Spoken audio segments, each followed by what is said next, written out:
it's doing. I'll tell you. Hey now. It's Friday. Yeah, Robert. Hey now. Thank God. F you. Thank God. Yell out stuff. Oh, man. What a day. And it hasn't even started yet. I'm wearing a shirt. It says something on the back. I don't even know what it means. I wonder what I'm wearing. I don't even know where I got this shirt. You want to let us in on it? Yeah, tell me what this says. I know it says something. But what's that say? Oh. It's ENYCE denim. Oh. What does it say? ENYC denim? NYCE. Eunice? I don't know what that means. I just don't like wearing shirts. I don't know what it means. I like the shirt, but I just wish I knew what I was doing. I do, too. I bought you your birthday gift yesterday. I told you no. Well, listen, what is that? No means yes. No, it doesn't. I think it does. No means no. I think in this case it means yes. No, it means no. Now I'm broke. And you and my separation. Yes. Thanks. Yeah, I got you a nice thing this year. Really? Oh, boy. I should have brought it in. Given it to you early. Oh, now you're excited, huh? That's cocaine. She's a lady. No, I got you a nice gift. Really? I think you're going to like it. I never know with you. You know, I get criticized if I don't do the right thing, if the right people don't buy it. What's the matter, jerk? It's bleeding. Why is your lip bleeding? I'm just spontaneously bleeding like Bob Hope. Like high-pitch art. Hey, you know who's coming in today? Who? He's going to play the gossip game with us. Dave Chappelle, a very funny comedian. Like this guy. You know, he actually played me once. Played you? Chappelle has been Robin Quivers as a role. Was he that guy on MTV who played you? I think so. Yes, with Iman Gold. Oh, Elon. Imam. Imam was that guy in Iran. Or is that the girl who's married to David Bowie? Imam. Yeah, he was the girl. Oh, that's him, huh? I didn't recognize him as that guy. Yeah, that was him. Yeah, so Dave Chappelle's coming on. Like, see, I'd never vote for George Bush Jr., but I don't know George Bush Jr.'s politics. The only thing I know about George Bush Jr. is that guy sniffed cocaine. That's right.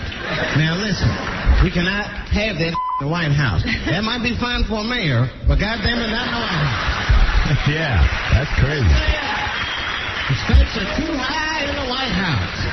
Can't have no cokehead president. They be selling nuclear secrets for $20, $30. Meetings embarrassing America. Come on.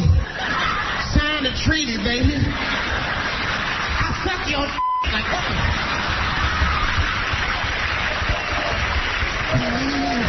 Mr. President, that is not how we do business here, sir. Stop sucking the ambassadors. No, let him finish. I will sign the treaty. There will be peace in Israel finally. Right. If that works. Mark, you're on the air. Yeah, you're wearing some black urban streetwear is what you're wearing. Yeah. What is that? How do you pronounce that? It's called Eniche. Eniche. Yeah, I used to think it was NYC. The blacks wear this? Yeah, That's sure. right. Boy, I put it on for Dave Chappelle. Oh, that's perfect. Yeah, Dave Chappelle in the house. I just want him to feel at home in my hood. You should feel at home. In my crib. See, Robin, I feel more black already. I'm wearing a black man shirt. Yeah, you got that from around the way. Yeah, I didn't realize it. I'm a black man and I can't afford that kind of shirt. Yeah. I'm a rich black man. Thank you. Yeah. Right. Hey, Pat, what's up? Hey, how you doing? What's up? How you doing this morning? I'm doing good. Is that it? That's it? All right. I Guy must have something good to say, and he chickened out. Really? Let me tell you, it's not easy to call a radio show. I've done it a couple of times, and I get nervous, and I'm on the radio every day. See, I've never done it, so I don't know. Try it. You shake. I think even when I have called in here, just to talk to you sometime. And don't you get a little nervous? Yeah, there's that noise that happens just as you pick up. Yes. That throws you. I don't know what it is. Like I used to call into that radio show on NBC at night, that Jack Spector, when we taped it. I used to get real nervous doing that. But you were also going to perform. You were going to do a voice and suck him in. Yeah. Well, I didn't suck him in. Oh, well. Yo. I'm not running for president. Yo. And then, and then I called in once to Yoko Ono. She was on a nationally syndicated talk show. Yeah. That made me nervous. And then you called Frank Gifford that time. Were you nervous then? Yeah, oh yeah. I called into Frank Gifford. Where's that one, man? Oh, that was great. Frank Gifford was doing some sort of interview about, I forget what the topic was, but it literally... He was being honored for something. And that was no ordinary call-in, baby. Right. That was a call-in where it was journalists got to ask him questions via telephone. Right, it was a big teleconference. So I got a phony press credential. And... I just laid and waited, and there were different journalists asking Frank Gifford questions. And you had to wait your turn. You knew when you were coming up in line, so as they counted down, you got more nervous as they got closer and closer to you. And he was doing an interview with two other guys. Yeah, there were other people on the panel, and he was sitting in a room with them, looking at him. Yeah. And they could hear the questions. Oh, I got so nervous, and I knew I was going to really sandbag him. Yeah. Here, play that, Freddie, if you can. I can find it. Oh, the whole big deal? Yeah. Well, I can play it on the outside of the break. No, I don't want it on the outside. I'm sorry. I want it now. Outside is outside. All right. These folks need to hear it now. Larry, you're on the air. Yeah, Howard. F. Jackie, first of all. Right. My heart's ready to explode, too, and I've already done like 3 bongs this morning. Your heart's ready to explode because you're nervous being on the air? Oh, dude, forget it. And you did 3 bongs. I already did 3 bongs. 3 bongs should have taken care of that problem. I can't even breathe. Wow, that's bad pot. No, it's good pot. Only the best. All right, what's up? You're 100% right. You're sitting here thinking you're going to be cool and everything, and you're going to say the coolest things. You start losing your breath. Oh, man, forget it. I can't even breathe. Right. My heart's shaking so bad. I'm sitting here shaking in my chair. Imagine if you had something to say. Oh, forget it. Yeah. I called the other day about that guy who was messing around with that 16-year-old. Yeah. I was the guy who said he needs a beating. Right. And I was like, man, I can't even talk to you. I was like, I'm shaking so bad. But look, you keep calling back. You like the high of calling me. You like the shakes. Now he's getting that adrenaline. Yeah. Yeah, forget about the pot, man. Get the adrenaline rush, bro. All right, Jackie. All right, later, bro. All right, brother. Thanks, man. Guy confirms you get very nervous calling in. Unless you're mental. Then it's a whole nother thing. Nothing makes you nervous then. Yeah. Hey, Bill, what do you got to say while Fred's looking for that thing? Hey, Howard, when's the last time you got laid? Oh, man. This is such a... every day somebody calls him with that question. Yeah. I told you if I was getting laid, I wouldn't talk about it right now, because even I was watching the Oprah show. They say... Oprah told you what to do? Yeah. Actually, for once, that fat bag said something interesting. She did the show on divorce, and you wait a year before you even talk about, your activity. You think every child is ready? No, it's not. It's not that a year is like the benchmark. It's like, but you at least give them a year to absorb what has happened. Introducing other people into it, or the idea of other people, is very painful to kids. When were you separated? What? When were you separated? October. When was the last time you had sex with your wife? I don't think that's any of your business, but it's too long to remember. Yeah, you know what? He'd have to get together with you for lunch or something to tell you that. Okay, sounds good. Right. Wait for that call. So all you do is masturbate now, huh, Howard? Right. Okay. Thank you. F. Robin. Thank you. Well, then I'm going to stop taking care of Howard now that you said that. Yeah, take care of me. He's right. All right, thank you. Thank you. You can understand that it's tough on kids, especially when it wouldn't be so tough if I wasn't so... live in their infancy, but they didn't know anything. Yeah, if they didn't know anybody. They're used to me in one way, and they can't deal with it. It's tough on them, man. I tell you, divorce is tough on kids, and everyone knows that. I'm not saying anything profound, but I I never knew anything about divorce or what it does to kids and this and that. I've been some guy sent me Divorce Magazine. There's a magazine? It's a magazine. I was reading it yesterday. No idea. And it was talking about how you could, still theoretically, for the sake of the kids, be friendly with your wife, and even if you've had a bitter divorce, which we didn't have, but you can still be friendly with your wife. You can be friendly with your in-laws. These are people you've known for 20 years. I went to dinner. I took my wife, my in-laws, my parents. We all went to dinner a couple of weeks ago. We all did it. What, do you want a medal? Yeah, in a way I do, yes. And a chest to pin it on. Yeah, I would like it. Yeah, I would like it. But one might say... Never mind. One might say what? Nothing. Go ahead, say it. Go on. Now, please. Sure. So I was reading this Divorce Magazine. What and did Oprah say, by the way, yesterday? Not yesterday. This is a show that divorced people hand to each other.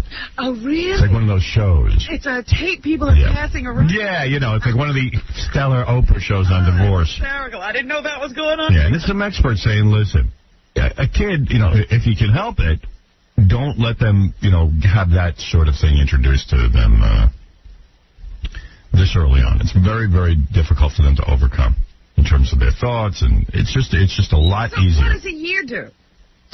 Passage of time. It's like you talk to Jews about the Holocaust now. They can kind of handle it. It's like it happened to somebody else. Yeah. It's almost like it happened to somebody else. Passage of time. You understand that. No, I don't understand anything. No? Yeah. Me neither, really. It seems very arbitrary. Well, let me tell you.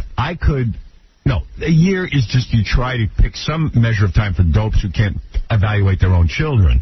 So there's some children that might not be able to handle it after a year and a half. You don't know. You got to just feel out the situation. But they advise, even if things, whatever they are, a year is a good amount of time to wait. Mm-hmm. So that makes sense to me. I see the kids. I know how they're affected. They don't want to deal with it. They're dealing with the idea of a separation first. They got to get used to some new situation. Each situation is new. And new is difficult. You would disagree, I know. I could see. No, I don't know what. It seems very odd to me. It's just like saying, okay, I have to date a guy 3 times before I'll have sex. Yeah, no. Don't use the term a year as written in stone. Okay. See, that's what bothers me. Because people do that.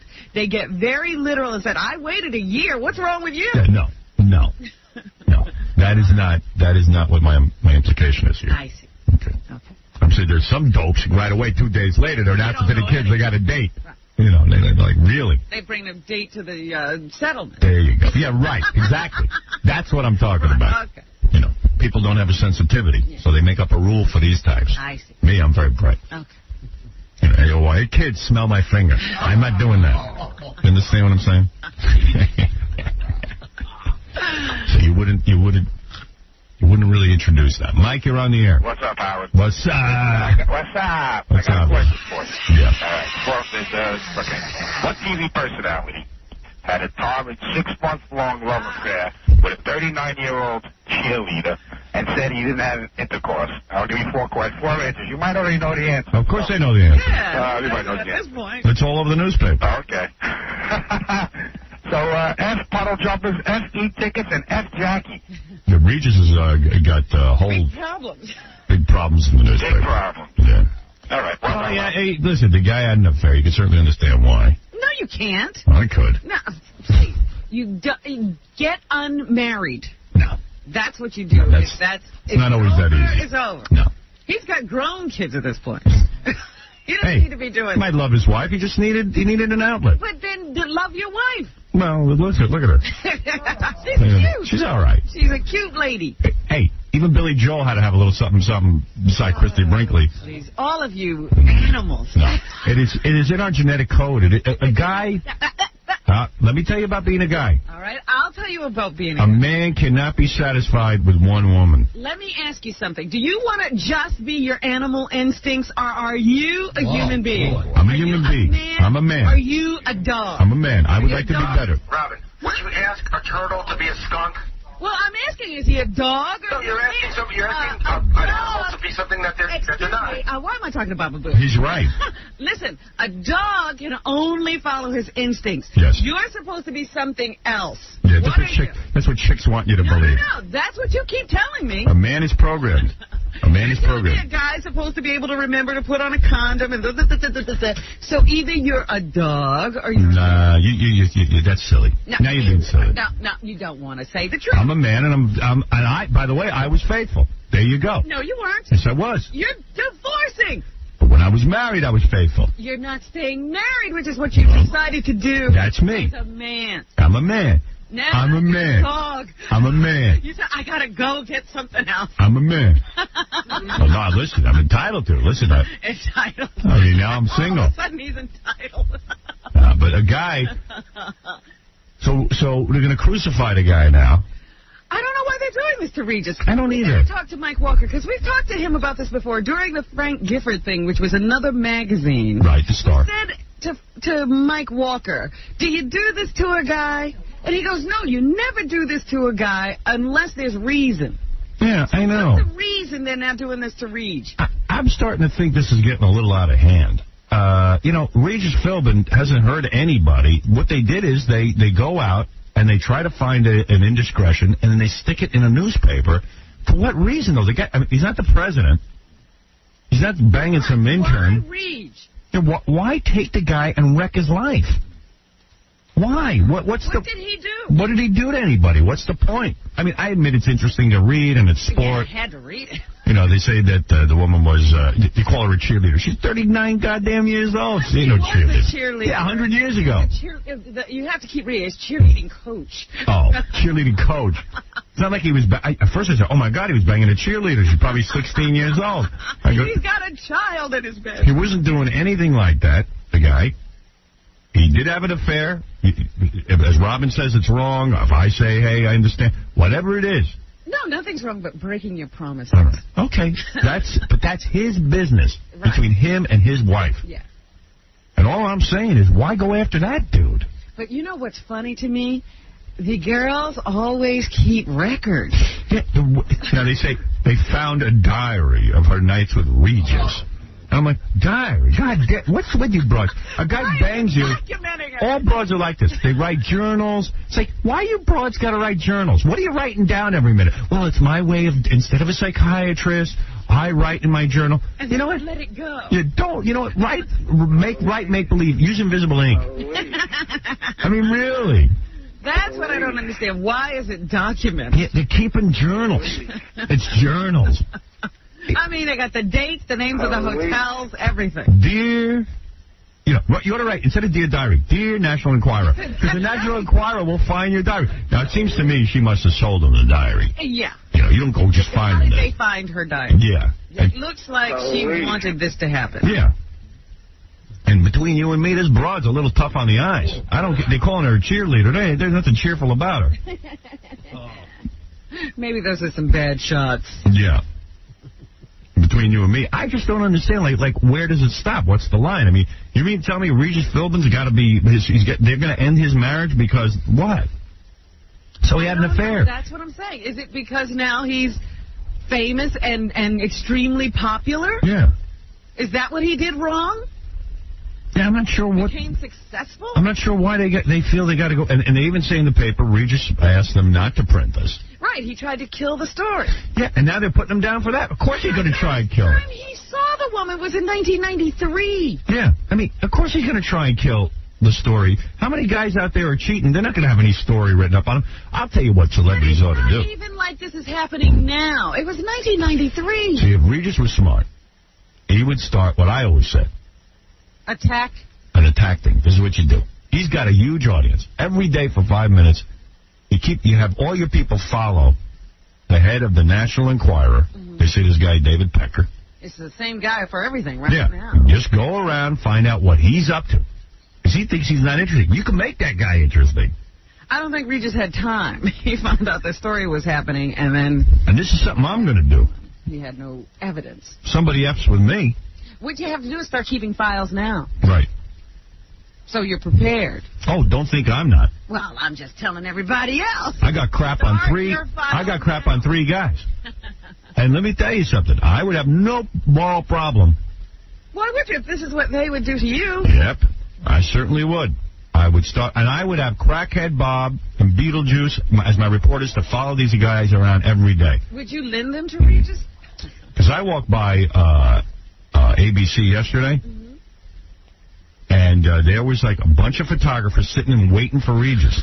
Are you kidding? Laying in wait. I know there's pictures of Joy walking out of the apartment. Yeah. Yesterday, she needs that.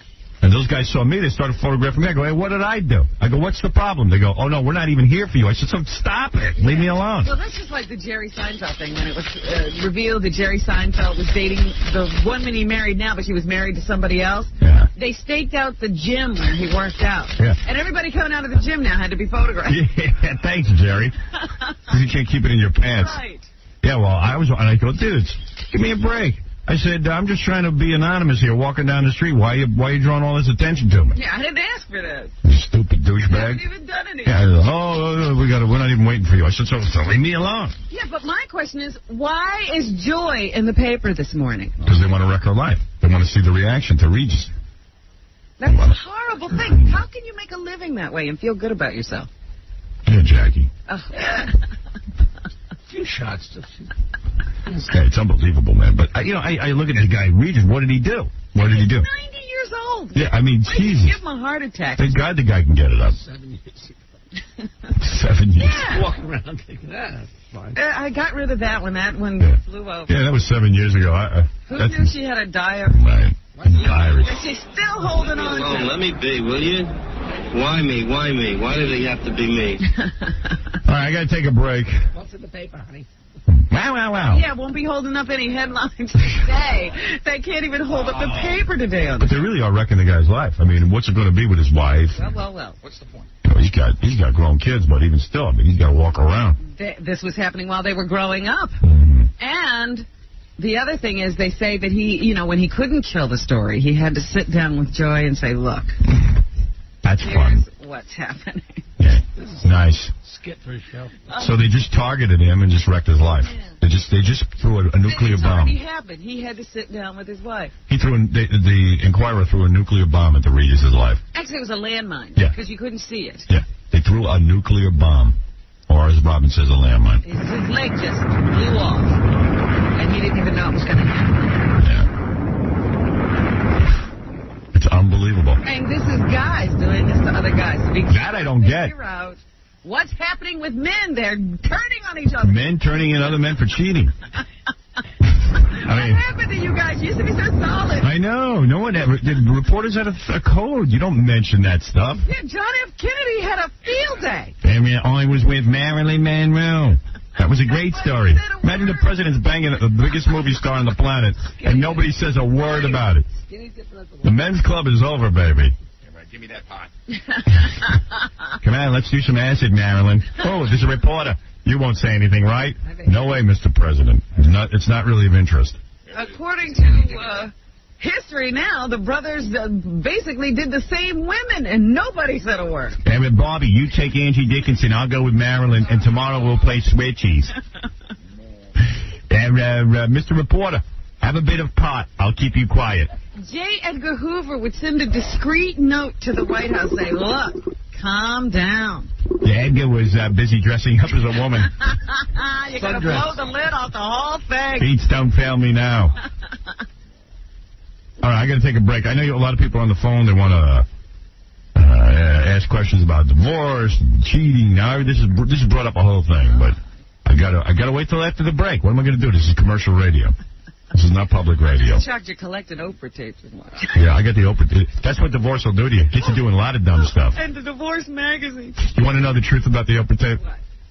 I have it sitting on my desk now a year. I haven't watched it. Oh. Someone told me that's what it says in the tape. I see. You're supposed to wait a I year. was beginning to get very afraid. I can't bring myself to watch it. You're collecting. I'm like, I'm not going to get advice from Oprah. If I do that, then I've sunk to an all-time low. Then you know what? Divorce is the lowest thing. Start buying O magazine. Yeah. What's next? I just wanted to make you think I watched it, but I got to come clean. Okay. All right. What is it, bruh? I just know that you don't like to blow your own horn, so I just want to blow it for you. You know, that guy that wrote to you yesterday that runs Divorce Magazine just said that Howard is a great example of a man handling divorce. He's just doing it very well, and he applauded Howard. Well, Gary, I didn't want to say that myself. You don't want to blow your own horn. Gee, you think I could be on the cover of Divorce Magazine? Yeah. Like the man of the year. I don't want to blow my own horn. The editor of Divorce Magazine, the publisher said, the publisher of Divorce Magazine. We got to talk to him, because I want to know how you become the publisher of that. How many divorces? What does it take? Hey, Mike, what is it? Hey, Howard, this is Mike again. Listen, do you think that Kathy Lee sent Regis a note? I like to send notes to people in the paper. By the way, it also says in that article that she complained, the woman that Regis had the affair with, that he would complain about Kathy Lee and how much he hated her, which confirms that's something I know. She was. Yeah, that's how he says she just shut up about those kids. He always had to clean up her messes. But I feel bad for the guy. I'm going to tell you that right now. Yeah, it's a bummer. I feel bad for the guy. Regis is a nice guy. He is. He's a nice guy. I know the guy. He's not. I mean, the guy.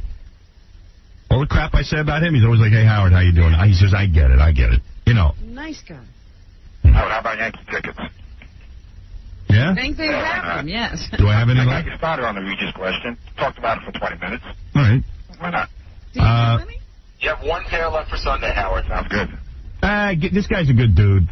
Why bust his balls and make him do something for it? What do you think, Gary? Am I crazy? You know what? He seems like a regular guy. Yeah, we have 2 tickets directly behind home plate for this Sunday's Yankee game versus Seattle, courtesy of Modell's.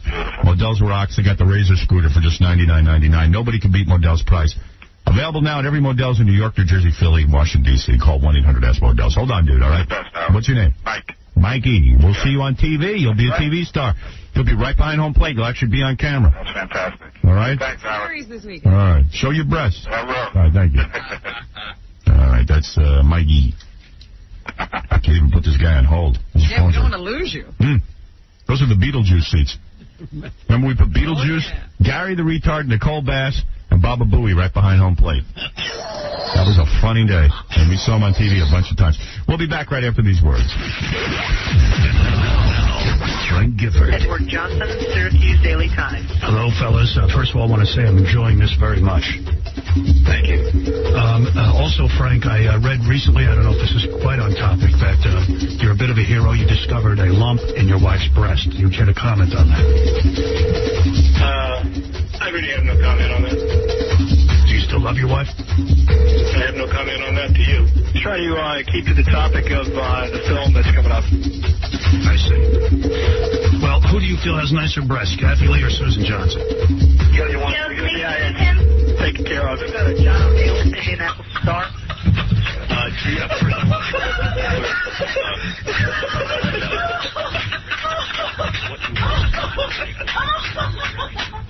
What they do? Get him out! The Howard Stern Show. T-Rock, you're listening to the man who also believes oral sex isn't cheating. Howard Stern. Yeah. What was that? What isn't cheating? Oral sex. Oral sex is not cheating, right. Yeah. Yeah. Yeah. Yeah. Yeah.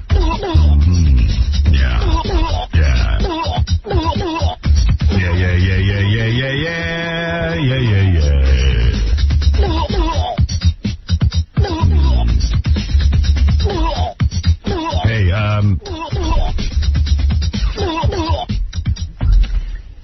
so, I was reading in the newspaper that a radio guy died. Roscoe. Remember Roscoe? Roscoe is dead? Roscoe died. Roscoe even sued this company. I was going to say, had the suit been settled? I think it had been settled, but I don't really know too much about it. I just know that Roscoe was one of these legendary DJs. I think he was like a guy working in a men's room, like a men's room attendant kind of thing. And, yeah, let me see. Roscoe, Bill Roscoe Mercer, black dude, ultra cool, on-air style, helped define the early FM radio. Died Tuesday night after a long battle with cancer. He was in his 60s. Oh, only 60? Yeah, he was diagnosed with cancer in 91. He had gone into a series of treatments, alternative therapies. He was in a lot of pain, his wife said. So he grew up on 114th Street. That's Harlem? Yeah. Yeah. and fell into radio when he was the men's room attendant at the Swanky Latin Casino in Philadelphia. How do you like that? What a way to break into the... Stepping on up? Well, all the people who used to go there, including Grace Kelly, who was the Princess of Monaco, used to say, man, you got a great voice. You should go into radio. So he finally went in. And, that advice. Yeah. And he started WOR-FM, and he worked with Murray Decay, the legendary Murray Decay, Scott Muni. All the greats, huh? And he became a whole big deal. And then he dropped out of radio, and he went to France for 5 years. And then he returned to the United States in the late 70s, and he started working at some of the black stations like VLS and KTU. Why did he go to France? I don't know. I don't know anything about the guy, but he went to he was at WKTU, which this company owned, and don't forget, it was a disco station, urban station, and KTU switched to rock and roll, which was this station. What it is now. And Roscoe didn't like that. And I remember one night he got on the air. I didn't hear it. I've heard about it. He got on the air here, and he started bad-mouthing Mel. Did he? And Mel didn't think it was too funny. Mel doesn't like to be bad-mouthed on the air. And he doesn't think it's funny when he's bad-mouthed on the air. So he... kicked Roscoe off the air? Yeah. Well, Roscoe was saying a bunch of stuff that, that they were changing the format because the company's racist and all that. And, right. That wasn't... The format wasn't making money. I mean, that was the bottom line. I mean, Mel's not a racist. There are certain people who believe you got to keep these stations on the air anyway. Yeah, keep it on the air because I have a job. I don't want to lose it. I've actually heard... And in fact, Mel loved Roscoe. I think he would have put him on another station. He was very hurt by the suit, actually. He was, because he liked the guy. And I think Mel would have found a way to put him on a different station because Roscoe had some cachet in the market. Is it called cachet? If you call it cachet, it's cachet. Well, how would you say it? It's cachet. Cachet, yeah. Let's say cashews, except cachet. So, I don't know, this Roscoe did himself in, and then, I don't know, I think he sued the company, and the suit went nowhere, or went somewhere. I don't even know where it went. I don't know how it went. Maybe they settled it out. I don't know what they did. Right? Is that how the story went? Yeah, pretty much. And then he sued again. Why did he sue again? Well, the second time he sued was when Mel took over CBS. Mm-hmm. Roscoe used to be the voice on those promos for football. Yeah. And then they just let Roscoe go, and Mel said he didn't know anything about it. It's just, they wanted to get some new voices, and Roscoe was sure that Mel was... It was a vendetta. Yeah, exactly. So he sued them again. I don't think that went anywhere. Right. I think Mel's a little too busy to be worrying about Roscoe. But I've actually heard the tape of the night that Roscoe, flipped out on the air. Yeah. It went on for like an hour and a half because it was a Saturday night at about 11, and there was nobody here to get him off the air. I think I heard Chiasano was called up, and he had to come in and throw Roscoe off the air. I would like to see that. Oh, man. That would have been great television. I know they had to take his keys, they took his keys away. Right. And all that stuff in his security car. They had to walk him out of the building. But he was on the air basically saying, I know I'm going to be thrown off. In fact, I'm wondering what's taking somebody so long to get here. And he was, saying this company's racist and how could, the station's been an urban station in this community for 15 years, and they're taking it away. In the meantime, it wasn't making any money. Yeah, I mean, that's what... that's the argument. It's like, you cannot shut down these outlets even though they don't make money because you owe it to the community. Right. The thing is, the airwaves belong to the people. Right, you owe it to the community. They belong to the people, and the people were rejecting the station. Well, what they say... No, what they say... The people weren't listening. What they say is, Mel has a license, but the physical airwaves belong to the people. Yeah, well, wake up. It don't belong to the people. Basically, that's what the argument is. Yeah. And he doesn't have the right to do what he wants to do. Right. It's commerce, not art, and the people don't own the airwaves. They always say that about jazz stations. Even though nobody listens, you got to have a jazz station. Yeah, there used to be this station, WRVR, here in New York, that was all jazz. And there were 3 people who listened to it, and they get very vocal whenever they try to change the format. Right. What's RVR now? I guess it's an urban station? I don't know what they changed their... I'm trying to think of what they call were. letters to. So Roscoe's gone, and now the world has to go on. Never met the gentleman. Maybe I did, but I don't remember. But I think we might have passed him in the hall once or twice or something. We were actually at NBC when he pulled that whole bit, and we had him on our show. The other day, some girl flashed her boobs at the Today Show. I saw it on Access Hollywood. They actually showed it, but they blink out the nipple. Tiled out. They tiled it out. Yeah. like what we do on the E! Show, but it was funny. Katie Kirk's face was like, whoa. Really? You got a reaction. I'd like to see a chick go down there every day and do weird stuff. I'd like to see two people go down there and make love on camera. Anyway, this chick, Kristen, gave me a call the other day. She says she wants boobs so bad, she'll go down there and flash so we can keep it going. Is she here today? Yeah, she's right here. Kristen, come on in. Katie should have flashed back. That would have been Morse code. Yeah, like a thing chicks do. Like you have to do it. Right. Hey, sister, I'm with you. Oh, there she is, and she's cute. Hey, look at that. What's your name? Kristen. Hey, Kristen, how old are you? You look like a baby. I'm 25. You're really 25? She has no boobs that you think she's okay. Your boobs aren't very big, are they? I don't have anything. It's bad. I'm going to be 26 next week. Yeah. I don't have anything. Yeah, you don't have... You got something, don't you? I got something, but like... Yeah, they like bumps. I don't have cleavage. Yeah, but you know what? That's kind of sexy. You know, I'm going to tell you, girl, something. That works. Everything's not about boobs. I like a girl, like you're a young girl. You're not big-chested, but I kind of dig like the small boob thing. Yeah, I really do. It's sweet. Who's telling you need boobs? Me. Oh. You know, you think all guys want big, giant torpedoes on the chest. I I don't... just want something a little bit bigger, Yeah. so I have like cleavage. You want to show them to me? Want me to look at them? You sure you're 25? Anybody card this broad? She looks real young to me, man. I'm going to be 26 next week. She's certainly not a minor, Howard. She's not? No, Oh, all right. no, I'm going to be 26. I must be getting old because you're looking real young. 26 is looking young to me. Howard, I love you. I love you too, baby. Me too. I'm so happy you're in front of me. Yeah, hey, I'm happy. I wish I was behind you. My favorite position. Howard, you don't even understand. I'm so happy you're like in front of me. Really? Yes, I love you. You got a weird speaking voice. I know. I know when you called in the other day, you sounded all weird. I thought you were retarded. I didn't even know. You didn't. Yeah, I did. Let me see your boobies. You want to show them to me or no? If you want me to. All right, yeah, sure. I'll take a look. Let me see. Let me see if they're cute. They're cute. Jackie, what do you think? So cute. Honey, don't even do anything to those. Did you look at them, Robin? You should. Why would you change them if guys are telling you they're good? They're cute. They're tight. They're not big. But even your little tank top there, they look kind of cute. Like little nubbins. They are little. Jackie, did that turn you off? No, not at all, but they are. They are little, yeah. I have like such a bra dilemma. I can't ever find a bra that fits. You don't need a bra. Bra. I don't wear a bra. I got the same thing you got. Honey, look at this. Why would you be looking for a bra? Let me show you something. I got boobs too. I got the same thing you got. Look at them. Look at that. No, you got much That's more. all I have. I have more than her. I have more than her. Look at the size of this thing. You need a bra. Yeah, I need a bra. We all do. So what? So you don't want me to do anything nuts? You're not going to give them to me? Listen, you want to go down to the Today Show and show your boobies? But that girl did it yesterday. I was so mad that this girl did it. I know. Oh, my God. It takes, like, the whole, like, thing from it. Like, that girl did it for that radio station already. You know, the radio station's taking credit for it. They didn't put her up to it. Whatever. Yeah. It's like...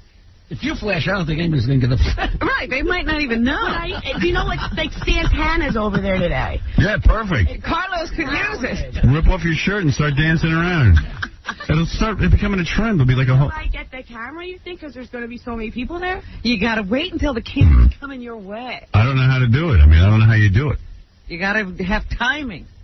I know. I hope you don't get it. I like your boobs the way they are. I wouldn't even bother. You wouldn't? No. Because I'm going to take your opinion for it, because you've seen, like, so many girls. And Baby, take a look at the cover of the Blind Faith album. You ever see Blind Faith album? It's an old album. She's not that old. Yeah, but she might be into older classic I rock. don't think anybody's in a You pick up an album called Blind Faith. In the Presence of the Lord, one of the best songs ever You written. can only get it on vinyl. No, you can get that on CD. I got the CD. What? Yeah, remember like a couple of years ago, you were talking to that guy that went down there with the dildo? Yeah. And went on, but they know him now. He went back the other day, and they know him by his face now. Yeah, but they don't know her. She's a fresh Yeah, face. I think they're looking for it. Isn't alerting them because we're talking about it on the air? I don't know, but they don't know what she looks like. So what are they going to do? Where I could be. Right. You know, I could be... They don't know when it's going to happen. Right, you're like John Hinckley. I look like I might not even do something like that. Right, you look normal. Like innocent. Right. Like type. Yeah. I don't know. Is it far from here? No. No, it's like, I think I drove by it actually coming here. Yeah. All the lights and... Where are you from, Pennsylvania? I'm from Jersey. From Jersey. Yeah. They do it right over in Rockefeller Center. You've been down there where the Christmas tree I'm is. down there all the time, but I just don't remember how to... It was like a long time ago. So show your boobs on TV. I'll give you a boob job. But if I was you, I wouldn't even think about it. Okay. I'd pass. You got a nice body. You're a cute chick. You don't need it. I just wanted to meet you so bad. It's good meeting you, too. Oh, Will you sign something for me? What, your boobs? No, I have an old thing that from Private Parts. Yeah, sure. Whatever. You would? Yeah, I'll take a picture with you if you want. You would? I don't have a camera. Oh, good. Good. I didn't think she had a camera. Oh, you. That's why I offered. I was walking down the street yesterday, and this chick comes up to me. She goes, would you mind taking a picture with me? I go, kind of, yeah, because I said, hey, I'm going to be honest with you, honey. I don't look too good. I said, what are you doing walking around with a camera? Everybody walks around with a camera. Why do you have a camera? You never see me with a camera. Because you're famous. Yeah, but why are people walking around with cameras? Was she from here? Yeah. So I just said, and I said, A, I don't look good, and B, let's say I start taking pictures. We'll do a whole photo shoot in the city here. I said, everyone will want to Next go. thing you know, we're in the newspaper, and you're telling everybody I had an affair with you. Yeah, so I signed a bunch of junk for her. Yeah, I'll sign some stuff for you. I don't care. What else I got to do? I'm thrilled you want my autograph. I'm so happy you don't think I need boobs. Nah. I really... You don't, honey. They're really cute. Let me see them again, please. Robin, take a look at these. They're cute. Why do I have to look? You're the authority. Howard, can I check in? Check in, Gary. Come take a look at these. So I can see that she, first of all, you're really tall. You have a really skinny body. I mean, when you lift up your shirt, you can see your ribs, so they look really cute. You know what I mean? Yeah, they're not... Your body, they're perfect. They're not ugly. They're not droopy or anything. They're nice. They're not squished? And, like... No. They look nice. I think they look... I wish you'd look. The only problem we've seen with some girls who have very small boobs is that they're squished. No. Would you look at them as a girl and tell her?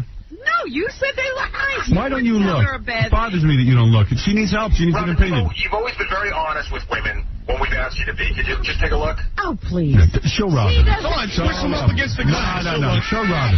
Show Robin. You're a nurse. Why do I have to look? Because it's important that you give your opinion. You're very honest. I think they're fine. Look. Lift them up for Robin. All right. Clinically. You're beautiful. Look Put at your the shirt boobs down. you have. I want boobs. Yeah. Oh, please. You couldn't carry either. You couldn't carry that. One of them. Robin could barely handle those. What? See those from the side. What do you want, Stuttering John? They're a little tiny, Howard. No, Yeah. she's cute. They're tiny, but they're cute. I would kill for that. Right? Oh, yeah. Why would you kill for that? Because I'd love to walk around with no bra on. Right. Like that. Looking great like that. She looks good. It's sexy. What Yeah. if I had, like, No. this and then... No. Go home. Well, let me ask you, how do they do that? Would they cut me open? They put it through your stomach? Through your nipple. They do? Yeah, but you don't see a scar. Please. I don't think. But you're going to have these big things straining at the skin. Soften, right? There's no way that you have the ability to go to a doctor and do them correctly. You're going to go and get them in some, wild cartoon size that's not going to fit you when what you have right now fits That's you right, really they'll be well. under your arms or something. Yeah. Yeah, I'll give you an example. Okay. For years, I used to blow dry my hair straight. Yes, I do too. I do. Honey, easy. Look at me. Hey, you two ought to get together. No, we shouldn't. You got so much in common. No, I'll kill her. I'll do an OJ. Listen to me. You blow dry your hair too. Yeah, I used to. A lot of people blow dry their hair, honey. Me too. Straight and my... Honey, it's not okay. Listen to me. For years, I would blow dry my hair straight. And I would blow, and even I'd see pictures of myself. Go, I don't look that good. My whole face is drawn down, and this and that, the other. And I got an odd face. I know it. Well, let me tell you something. I get out of the shower, I put some gel in my hair, and I let it be curly. Because God gave me curly hair, and you know what? It fills out my face nicely, Robin. God knew what he was doing. He knew what he was doing. And the same with your boobs. Your body don't look bad. You don't have big boobs. You're not going to be the chick that walks down the street and goes, hey, look at those boobs. I know. Look at the rest of your body. But when you take... Let me see your ass. Turn around. What good shape you're in. Let me see. She's in perfect proportion. Pick up your skirt. I can't see anything. What's the matter with you? Are you shy on me? Let's see. you? Nice ass. There you go. Now turn around. Let me see you from the front. Let me see.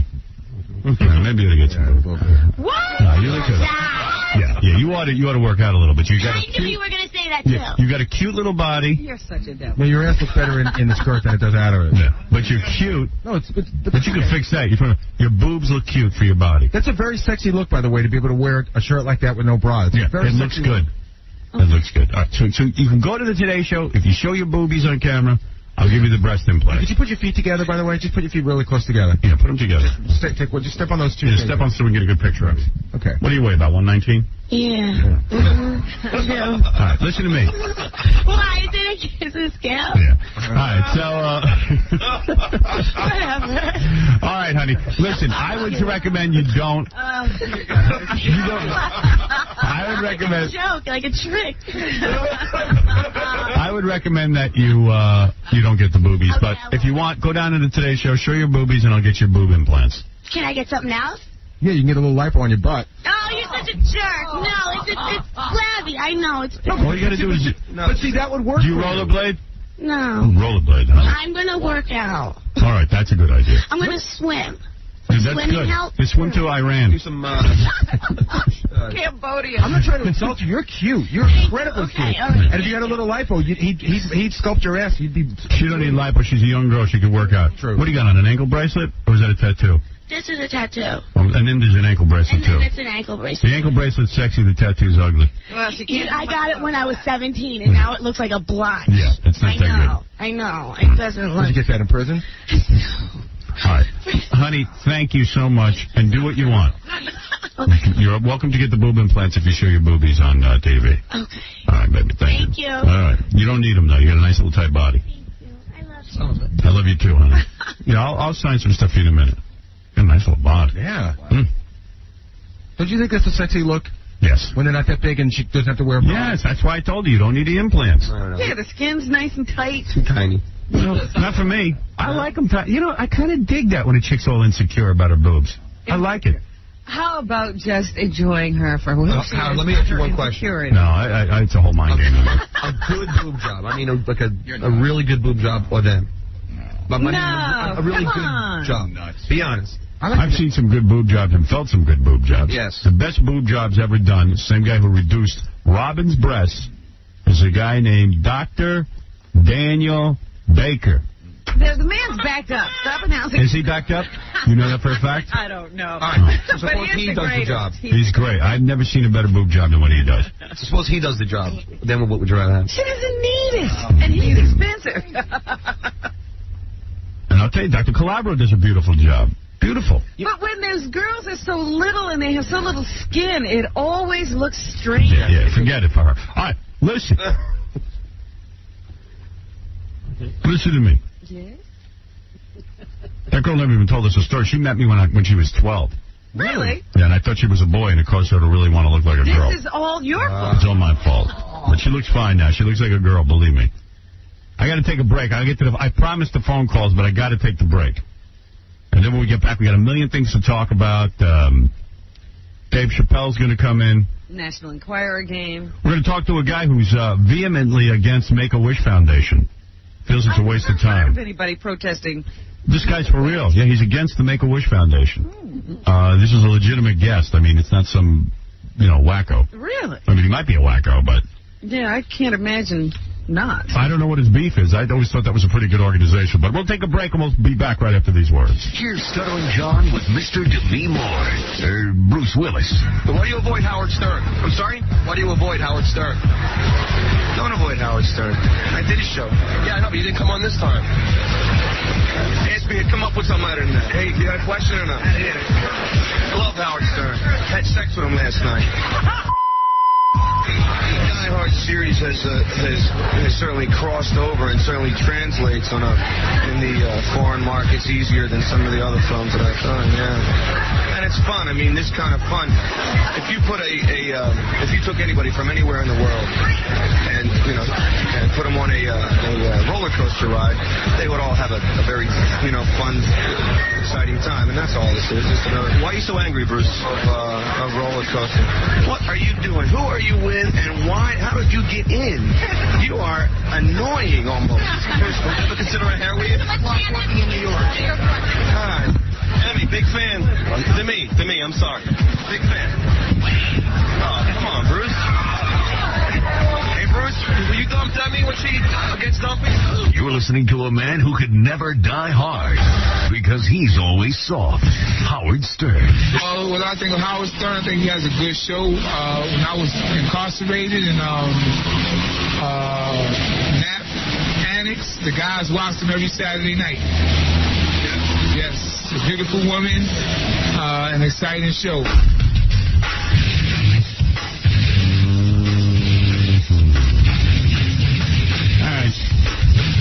Friday. It's a real nothing to feel alive. If we have time today, we'll read from Oprah Magazine. Dave Chappelle's going to come by. Dave Chappelle is a really good comedian who is going to play the gossip game with us.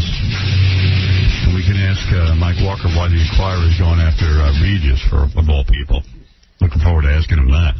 Yeah, I want to know. They just wrecked his life. Talk about I want to know. I want to know. I want to know. Why do you wreck a guy's life like that? Yeah, what's up? What's up? Wasabi. You know, you got this whole thing in the newspaper about Regis supposedly had an affair with some broad. Years ago. And now the guy's, I just wonder why you would target him. Well, it's especially heinous since it was years ago. Yeah. Isn't there a statute of limitations, baby? In everything but gossip. Here you go. Here's a guy named Jake. He only uses his first name. I can see why. Oh, no. Actually, I got his last name here. I don't know. Does he? He's fessing up. Hey, Jake. That's you? Hold on a second. Let me see if I got it right. Jake, that you? Yeah. Hi. You just use your first name or your... It doesn't matter. Really? I can't even pronounce your last name. Smeffles. Smeffles? How you spell that? Smeffles. Oh. What kind of name is that? Half Greek, half English. Yeah, you feel the Make-A-Wish Foundation is a waste of time. Yeah. And how far do you take this? I mean, Don't Make-A-Wish Foundation. You have Don't Make-A-Wish Foundation. Let them die. What? What? Oh, yeah, what happens if I don't make a wish? Yeah, I mean, how many people... It's not like a hardcore organization. It's just like a loose band of internet friends that I have. Is it a joke or is it real? No. We all believe that the Make-A-Wish Foundation is a joke. It's simple. How old are you? I mean, how natural does it look for some kid with a brain tumor to be on, top of a mountain with David Hasselhoff? Because he's got 2 weeks to live. So what are you saying? Those gifts are like a waste of time to make a kid happy before he dies? Yeah. It's a farce. The kids should know it. But they're too caught up in their, I'm going to die, kind of life. Terminal illness for a kid's a terrible thing, but... You're saying give those kind of things... Wait a minute, I got to know how old What about all the kids out there who don't get their wishes? How old are you? 26. Okay. What does that prove? I just, who could think of something like this? But somebody with a lot of time on their hands. What do you do for a living? Work at a fast food joint. See? What, are you the cook?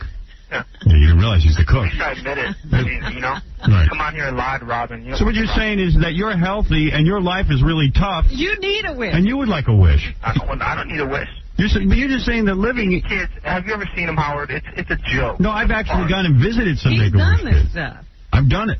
And you think just because they got their picture taken with you, some gorky stork, they're gonna go places in life. They're gonna get to heaven or whatever. What about all the kids who want to meet you who don't have a brain tumor, who don't have? Well, you got a point, but I just think you got to narrow it down somehow. Yeah, I mean, you might as well. A little kid dying doesn't have much joy in his life. You're right. So you try and bring him a little. You're going to bring in a farce.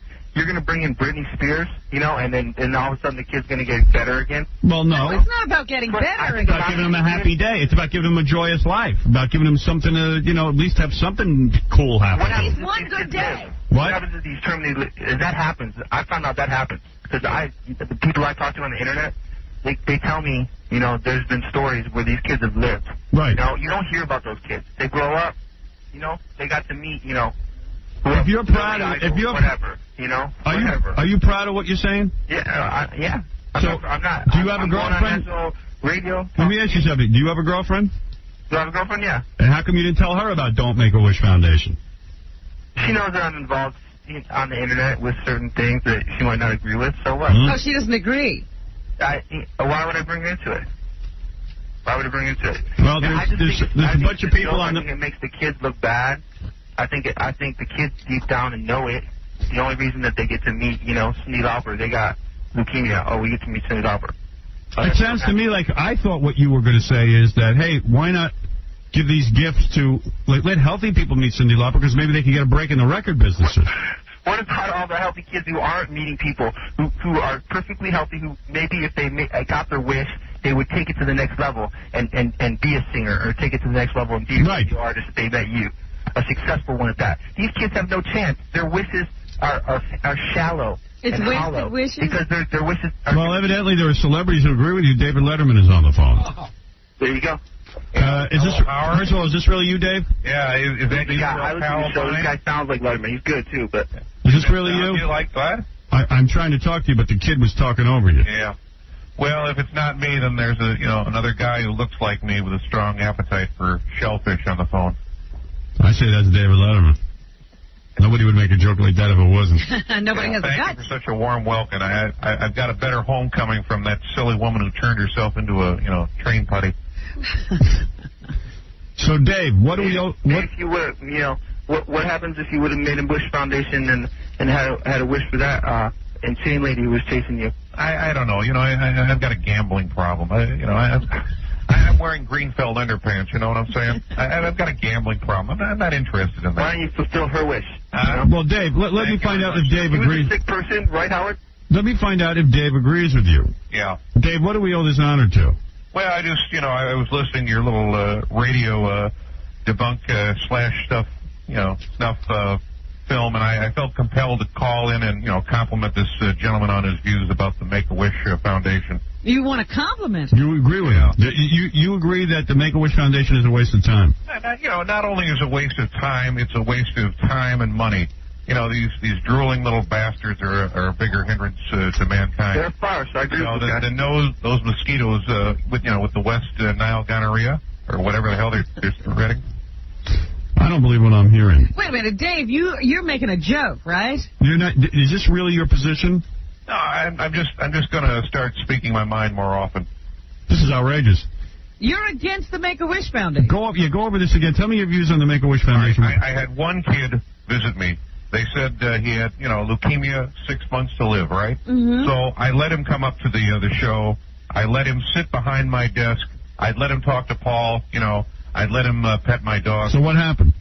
I call after 6 months to see if the kid had a funeral, if he could send some flowers or something. Turns out the kid doesn't have leukemia. He's got some sort of cancer that they can treat with radiation. There you go. Yeah, but wait a second, David and my friend Jake on the phone here. Isn't that good that the kid lived? Good. After his visit, I was upset. For the 6 months. Then I found out this little freak didn't die. I was upset for another 6 months. I got a wish. All these Make-A-Wish do-gooders could just kiss my rear end or something. Well, let me first of all. 6 months in leukemia, huh? Right. So with leukemia, he probably looked like Paul. Yeah. Well, this is absolutely fascinating. Aren't you afraid of the bad press you're going to get from making a phone call? Dave, what are you doing? I'm rubbing the phone against my hairy tan ass. Here, I'll do it again. Right here. All right. Okay, Dave. Dave, we got to go, but thank you. Sit on it and rotate it, everybody. All right. I got to take a power nap. Make-A-Wish, I guess. There he goes. Well, Jake, I guess you're not going to... aside, the Don't Make-A-Wish Foundation, let them die is our slogan. Let them die? You can type it in on the search engines, and you can get our bulletin board. We don't have a site. We don't want a site. We just want people to know that we have freedom of speech, too. We feel that this is wrong. We feel the kids are being made a joke of really indirectly. When did you first discover that you hated dying kids?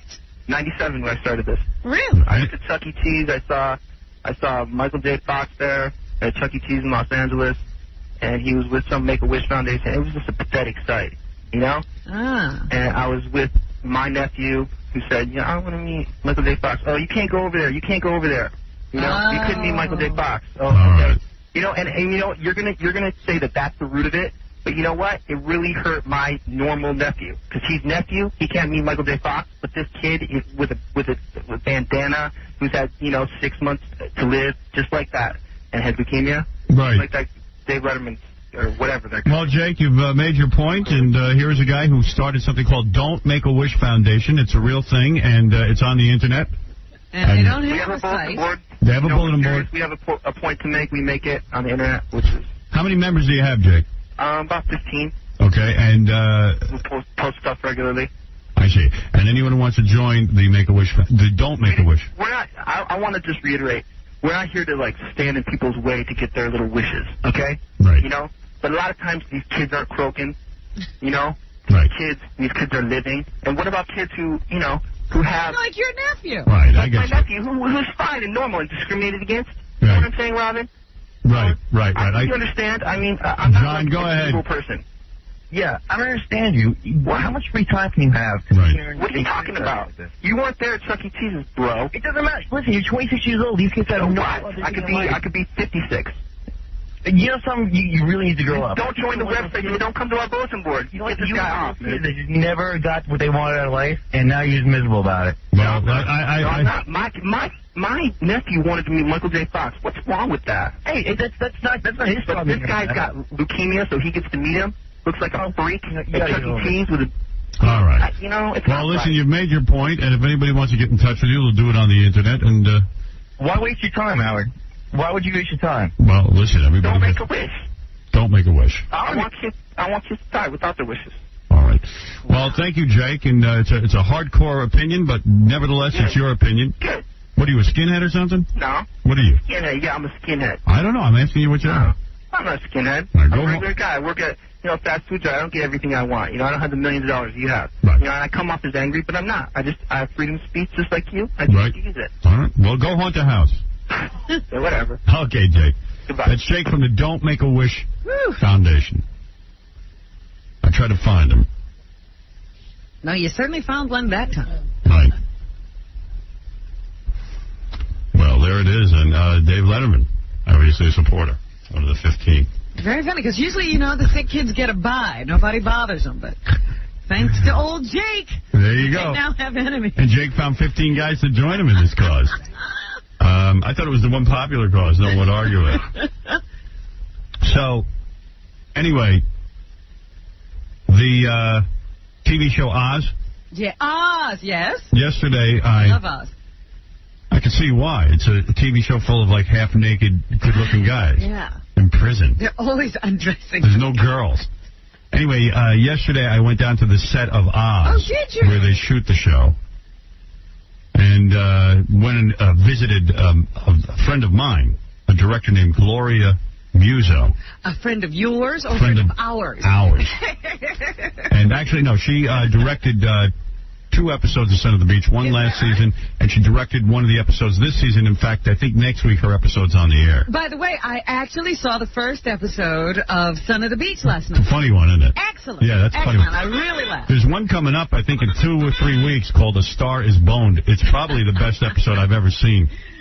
Very funny. A famous actress named Regina Streep has death threats placed on her, and Notch becomes her not only lover, but her bodyguard. Well, you know what I forgot? Yeah. From last episode, and you didn't remind me. You always have those dream sequences, and it's very funny when all of a sudden, BJ says, the girls in the cult say to her, we do everything together. We sleep together, we bathe together, we do our hair together. And BJ goes, oh, what's that like? And the next thing you know... Yeah, they're all doing it. Then there's even mud wrestling in that episode. Absolutely. And, of course, Mark Hamill. Mark Hamill was great as the Divine Rod. The Divine Rod. I went down to the set of Oz. Yes. To visit Gloria and to basically show my support for her. Uh-huh.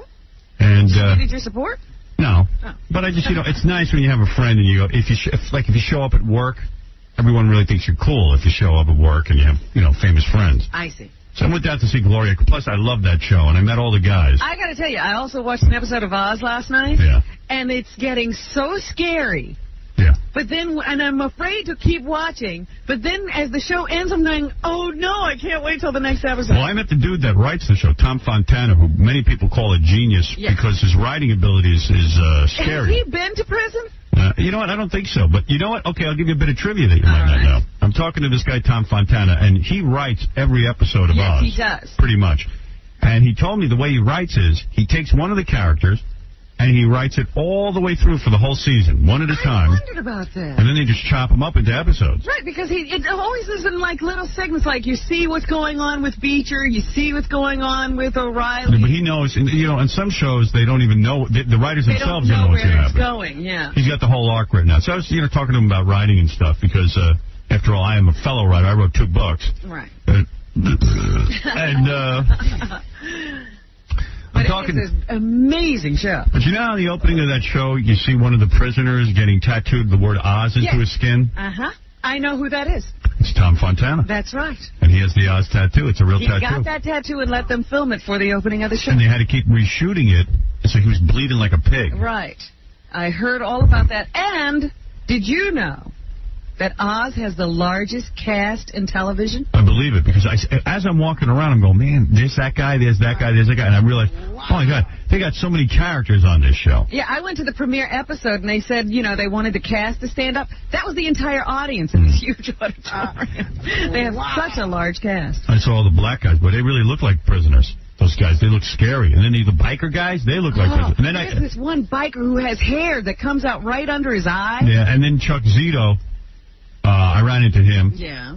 He was very gracious, showed me all around, all the different sets. Chuck's a good guy. And they shoot the thing right up, it's like a... It's in the city, right? Yeah, but they've got a whole building built, it's like a prison. The set is the building. Yeah. Didn't you think it was a real prison at first? Yeah, and you know what? If you go to the set, it looks just like a real prison. It's huge. You think you're going to prison. It's huge. You know how the sets sometimes look small and dumpy because on TV they look big? But right, it's deceptive. This is something.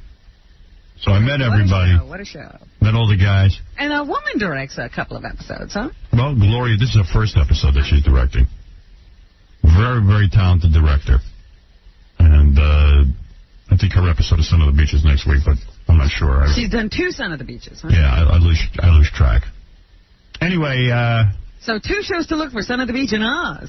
There you go, baby. So I was down there. Oh, so I'm walking around on the set there, and I'm talking to some of the dudes that work in there, the actors and stuff, and some of the teamsters. Who'd you meet? All of a sudden, this guy comes up to me, all scraggly beard and everything. I'm going, who the hell is this? It was Luke Perry. Yeah, Luke loves the show. Luke Perry from 90210. He plays some bit part, I guess. Yeah, well, I saw him at the premiere of the first episode, and I said, what are you doing? He says, I am such a huge fan, so he probably asked him to write him in. And he's in the show. Yeah, he loves that show. And he looks, did you see that beard on him? Yes. He isn't the cute little guy from 90210 anymore. Up. Yeah, he grew up. Yeah, he's got a mature look now. He's got a big beard. Good guy. Yeah, real good guy. I mean, I felt good. Just having fun over there, but there's no chicks on that show. I'm walking around, there's not one chick except for Gloria directing. That's right. That's why I love this show. Yeah, it's a lot of muscular men. That's the one party I go to where I have a great time. So you probably, that's like going to the Playboy Mansion for you. Going to an Oz party for me. There you go. Is the greatest thing. I have the best time. Now, I'll tell you a funny story about the Playboy Mansion. Uh-huh. This is the greatest. I love this. So I see Ralph yesterday. Everybody knows Ralph, right? Everybody hates Ralph. Everybody loves to hate Ralph. Everybody loves to hate Ralph. So I'm talking to him. He goes, you're not going to believe this. There's a big Playboy party every year at the Playboy Mansion called the Midsummer Night's Dream or something. It's the pajama party. The pajama party. The lingerie party. Chicks have to show up in lingerie and guys have to wear pajamas. All right? And it's supposed to be outrageous. This is Christmas every year for Ralph. Yeah. This is like unbelievable. So like a year ago, I got him into the party. I did him a favor. You talk about make a wish? I made a wish for this guy. And he's not dying. No. He was dying that day, though. He never saw so many good-looking chicks. He tells me he's the greatest party. Wall-to-wall great-looking chicks. And the number of guys is kept down to a minimum. So for a guy to get into a party like this is like a dream. It's make a wish. And the security, this is all true, everything I'm telling you.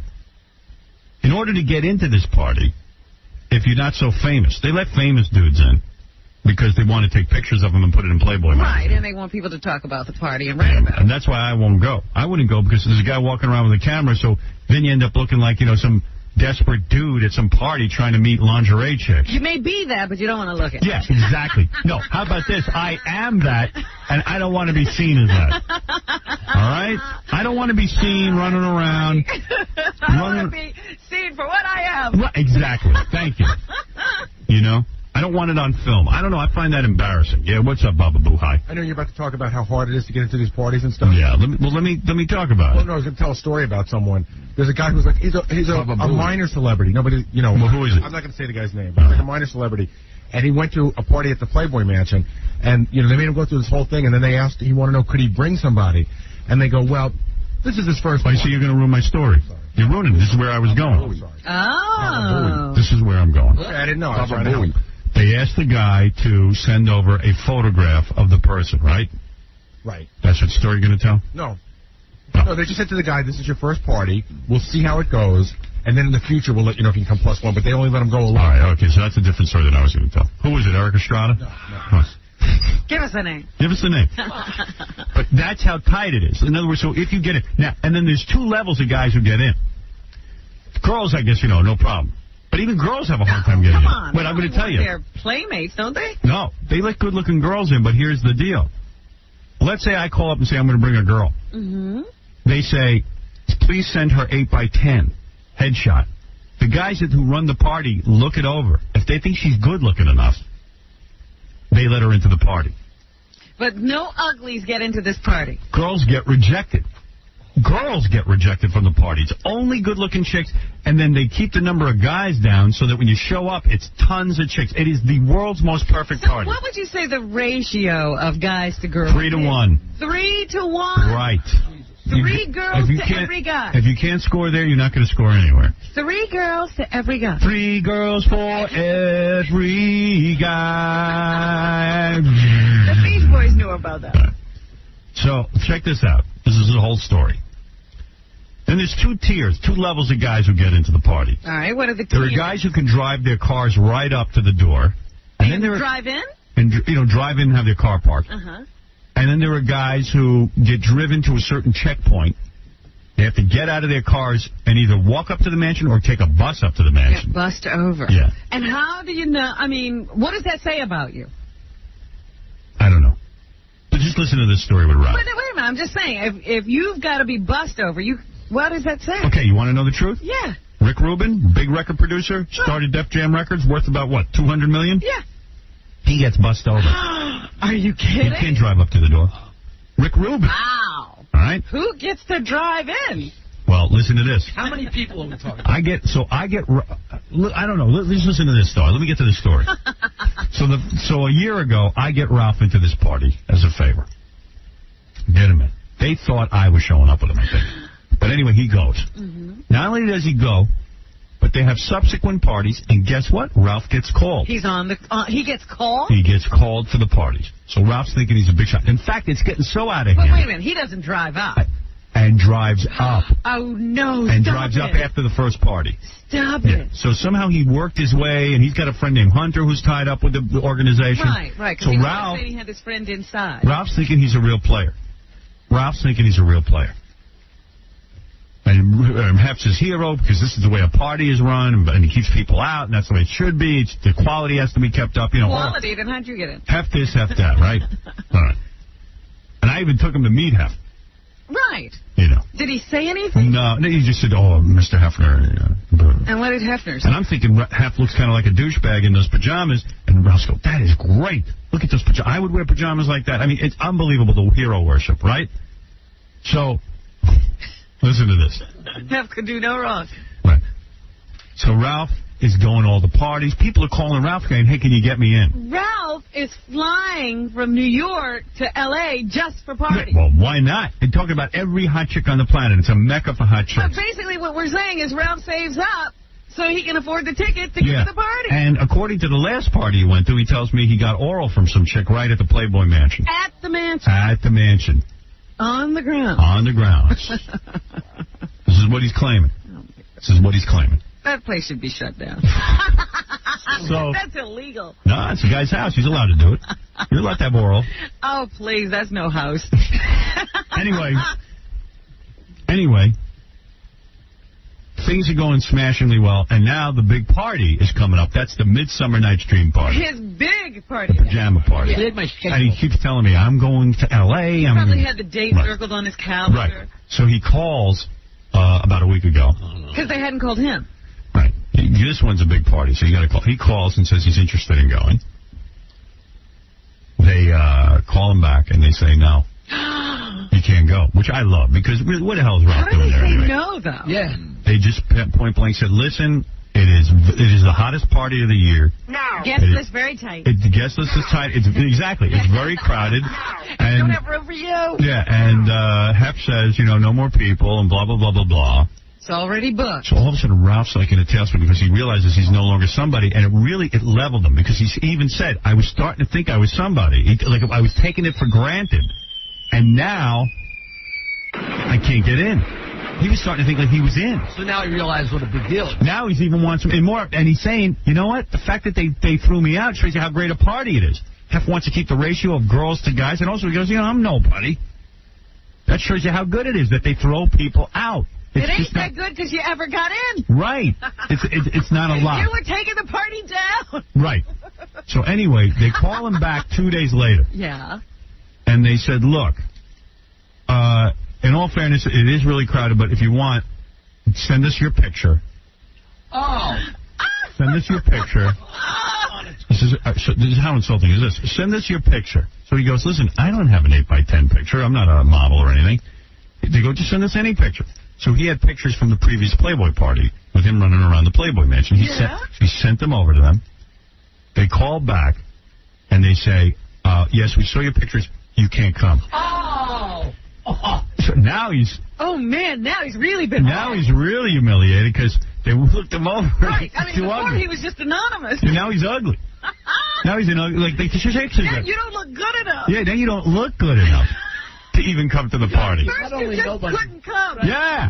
Now you really don't even look like you should have ever been here. Yeah, now, and forget about it. You're an ugly nobody. You're an ugly nobody. So now he really respects them more because they're right. They found me out. They found me out. No party for our boy. Oh, that's so funny. Yeah. Can you imagine the nervous of people to call you and say, send me a picture? And that idiot does it. Right. He's an idiot. Like his picture would ever get accepted. Right. Get a low leg. How funny is that? Who does he think he is? Yeah. We should call that imbecile. I would love to talk to him. Yeah, he said he wanted to come in and talk about it, but you know what? I couldn't hold back the story. I had to tell you. You know he's going to wind so up. Funny. He should have sent KC's picture. Really? Right. What was he thinking to send his own picture? He sent his own picture. And he's so afraid of Hef and Playboy and everything because it's so important. He sent his own picture to be afraid of getting discovered. Oh, that's just ridiculous. That's something. Hey, Brian. I hope you remember every moment you spend at the mansion. Isn't that great? Isn't that the best? Hey, by the way, Senator Beetlejuice is coming in just a second. He wants to stop by and say hey. Our candidate. Yeah. He wants to just give a little campaign speech. Okay. Brian, you're on the air. No, Brian?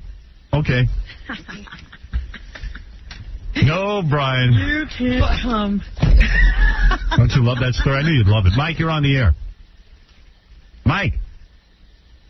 I don't know what's going on here. All right, we're going to take a... It's unbelievable. Matt, you're on the air.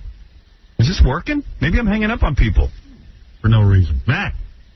Hello. Hello. The phones aren't working.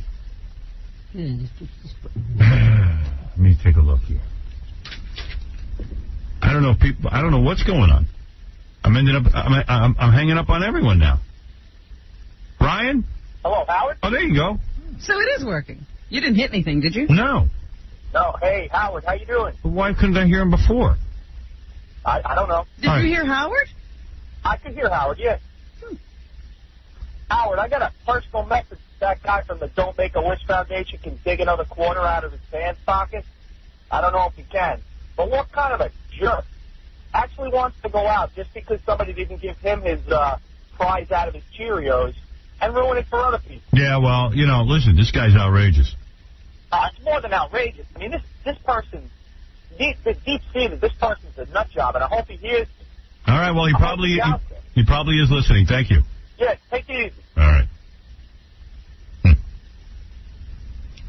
All right. Guy's upset. Season, you're on the air. Season. Hi, Howard. Hey, baby. It's good to hear you.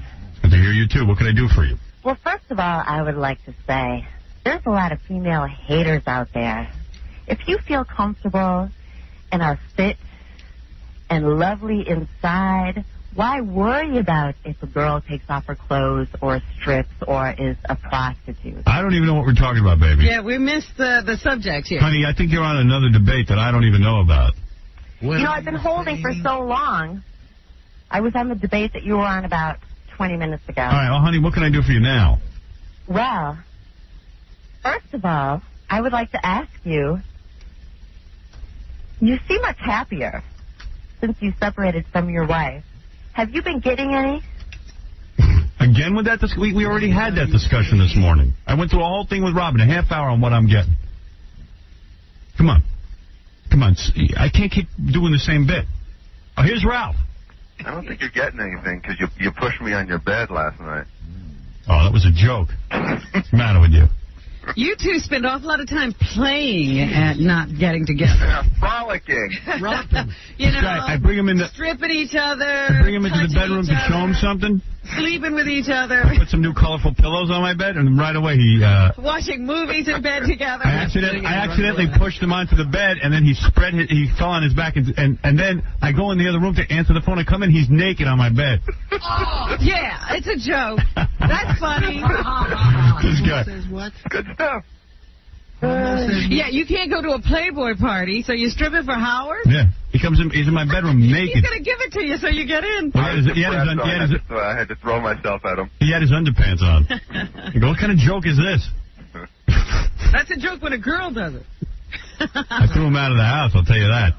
I ran out. I can kill him. Dude, I just told the whole story. You told the whole story? Whole story. What? And then when they got your picture, they said you were too ugly to go to the party. Well, yeah, I guess, basically.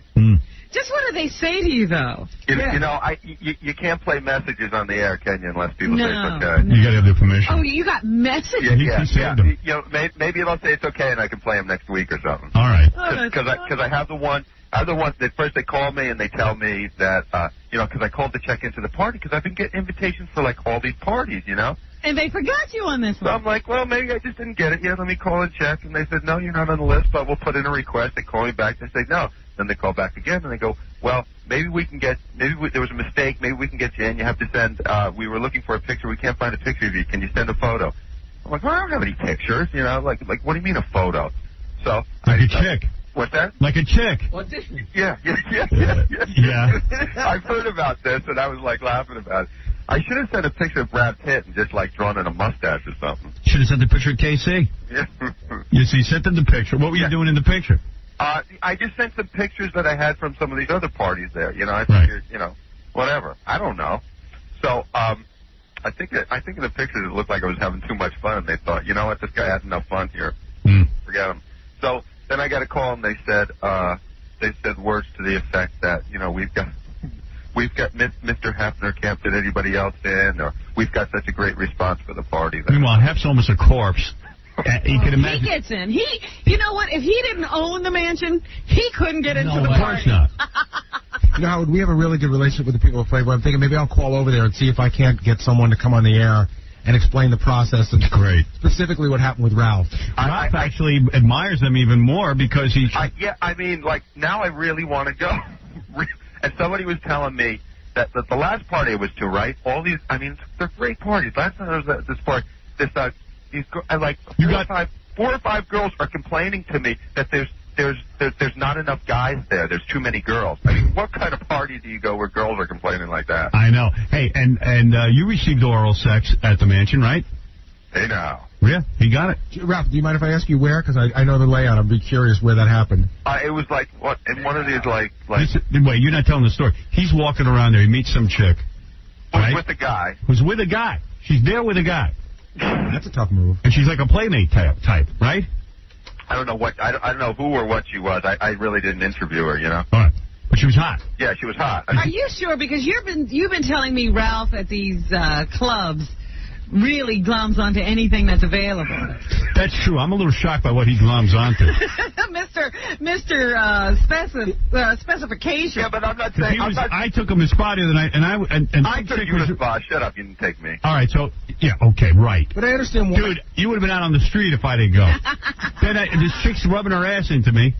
And she was not the prettiest, girl you ever saw. I say, Ralph, this one's rubbing her ass into me. Boom. Right away, he's making out with her. 2 seconds later. 2 seconds later, he's making out with her. I sort of understand that, Howard. She was kind of cute. You think so? Yeah. I didn't think so. You told me not really. What? She really isn't. If you could get it, let me ask you a question. If you go he was high. He was drunk. You go out at night, right, Howard? Yeah. If at 11 o'clock you can get something that looks pretty good that you're going to be able to get it, but it's not up to your standards, or you have to wait the whole night and maybe get nothing, what would you go for? Well, you want to know what happened that night? So I'm with that girl, right? We're messing around a little bit, and I'm really shocked at what she's doing. I mean, she was grabbing my Not only she didn't just grab me, she put her hand down my pants, like, you know. Yeah, that's why I said, Ralph, this girl's for you. Right down there. So I was about messing around with her, and then I ran into a really hot chick, and then I blew her off, and then the hot chick left, and I went to look for the other one, and then she wouldn't talk to me. Yeah, that was not a good move. She's like, get lost. Yeah, he dumped her. But you were right there, so you don't have that high a standard. Oh, he has no standard. I've seen him with the worst pigs in the world. Don't take his word for it that this girl was that hot. But that doesn't. The last time I went to a club with him, but that he was doesn't this mean really skanky chick. That doesn't mean I can't judge a hot chick just because I'll go gutter slamming. No, Robin, she had to be hot. You know why? Because she got into the party. That's true. Right. But you don't know that they keep the standards up for every party. So go back. So at the Playboy party, you were walking around, and the chick was with a guy. Walking around drinking, and then she was just sort of smiling at me, and then we started talking for like 2 seconds. I don't know where the guy went. We went to walk. I had to go to the bathroom. We went to walk around, and I don't know. She came with you to the bathroom? I think she knew the lay of the land or something. What's that? She said, I'll show you where the bathroom is? Yeah. And I went to the bathroom, and then we came back, and you know how there's all those kind of little rooms there and stuff? Yeah. And we just ended up in one of the rooms. Inside. Which area of the mansion?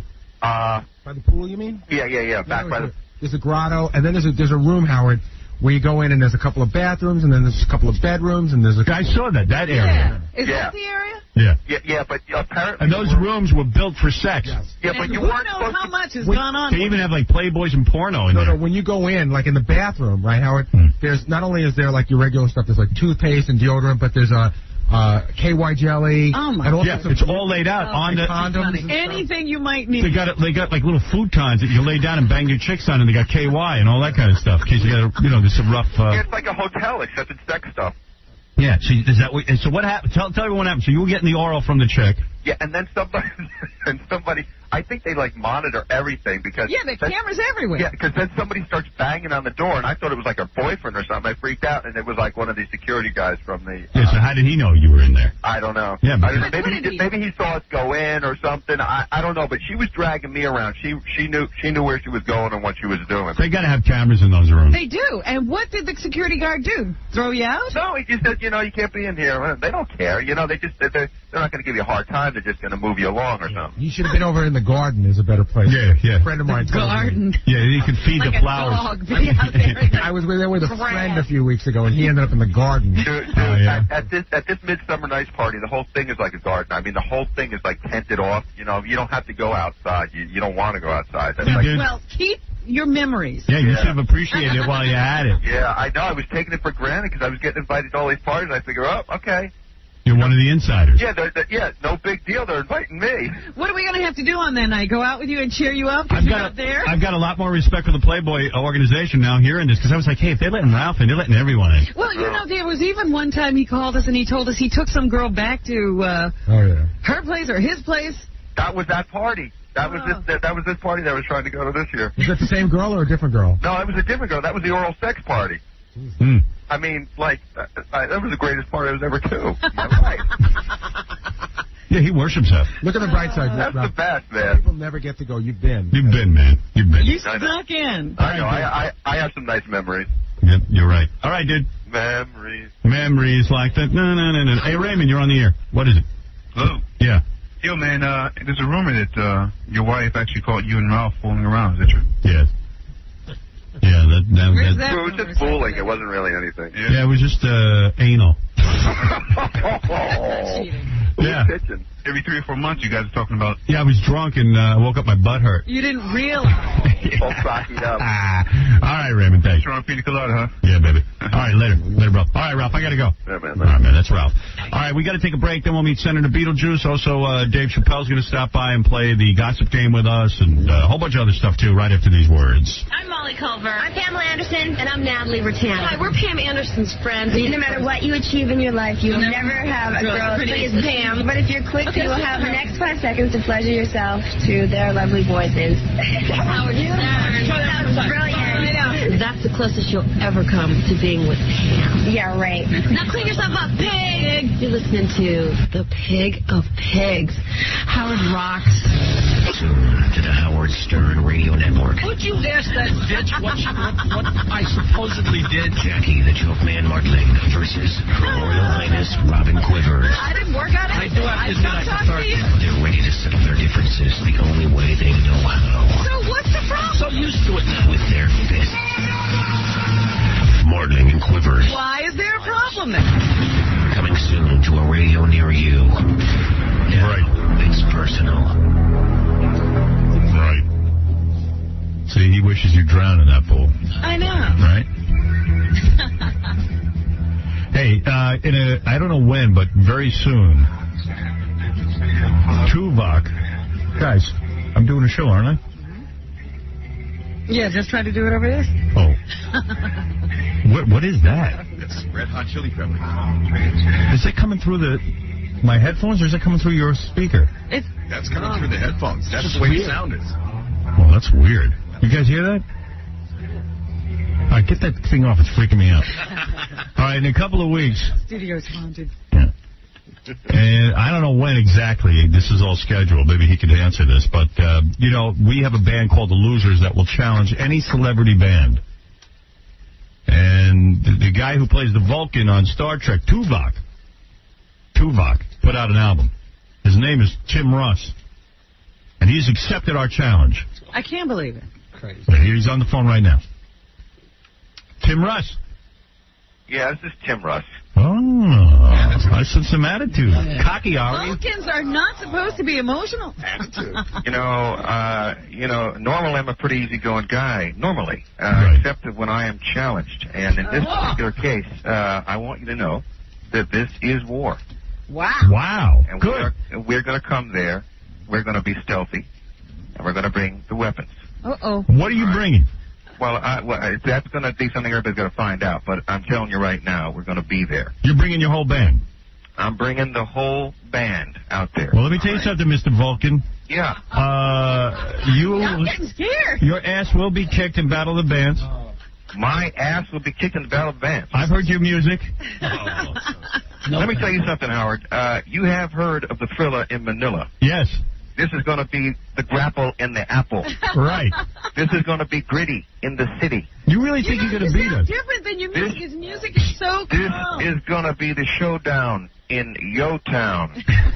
Well, okay. Let me tell you something, my brother. You are in for a beating because we had Tina Yothers' band come in here, and she thought, like you, she was going to win Battle of the Bands, and we won. She thought she was going to win. I don't know. By the way, we thought we were going to lose. I don't know anything about Tina Yothers. Right. I couldn't care less, quite frankly. But that's not important. See, that's her, and this is me. Well, let me play You don't lose, huh? Let me play one of your songs. For anyone in the audience, I've been playing your album pretty heavily. You're going to be playing. Yeah, what song are you playing? I can't tell you that, man. I'm giving away the battle plan. What's wrong with you? Is it going to be this song?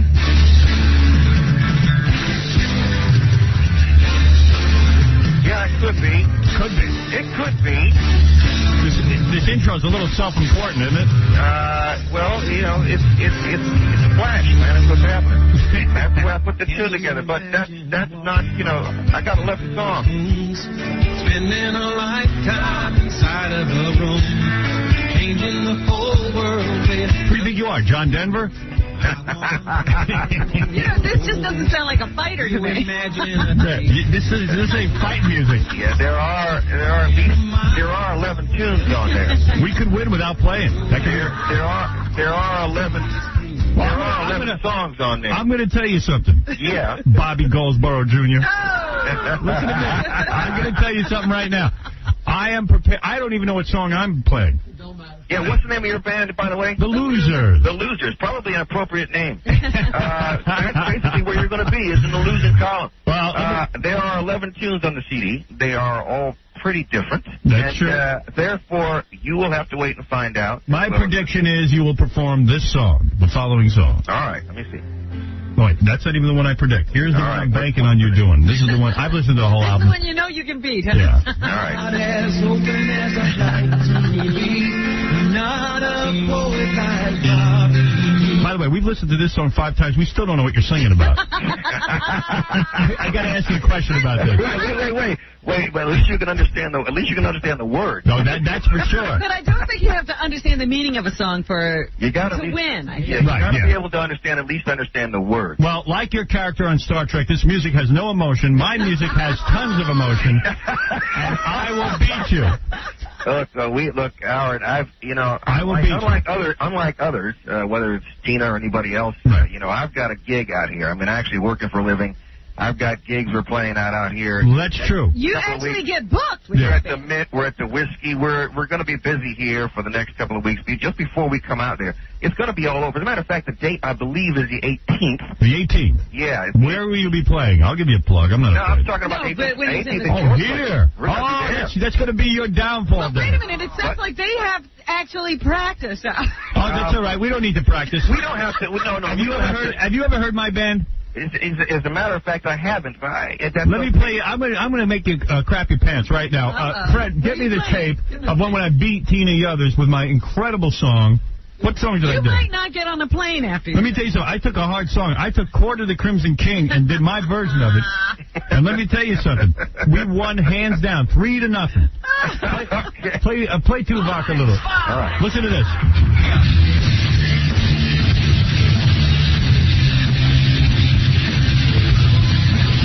Wait till you hear this, and wait till you hear me sing.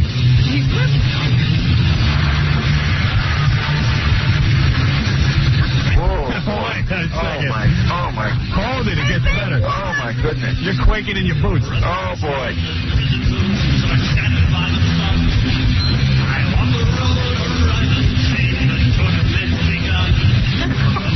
Oh man. Oh, come on.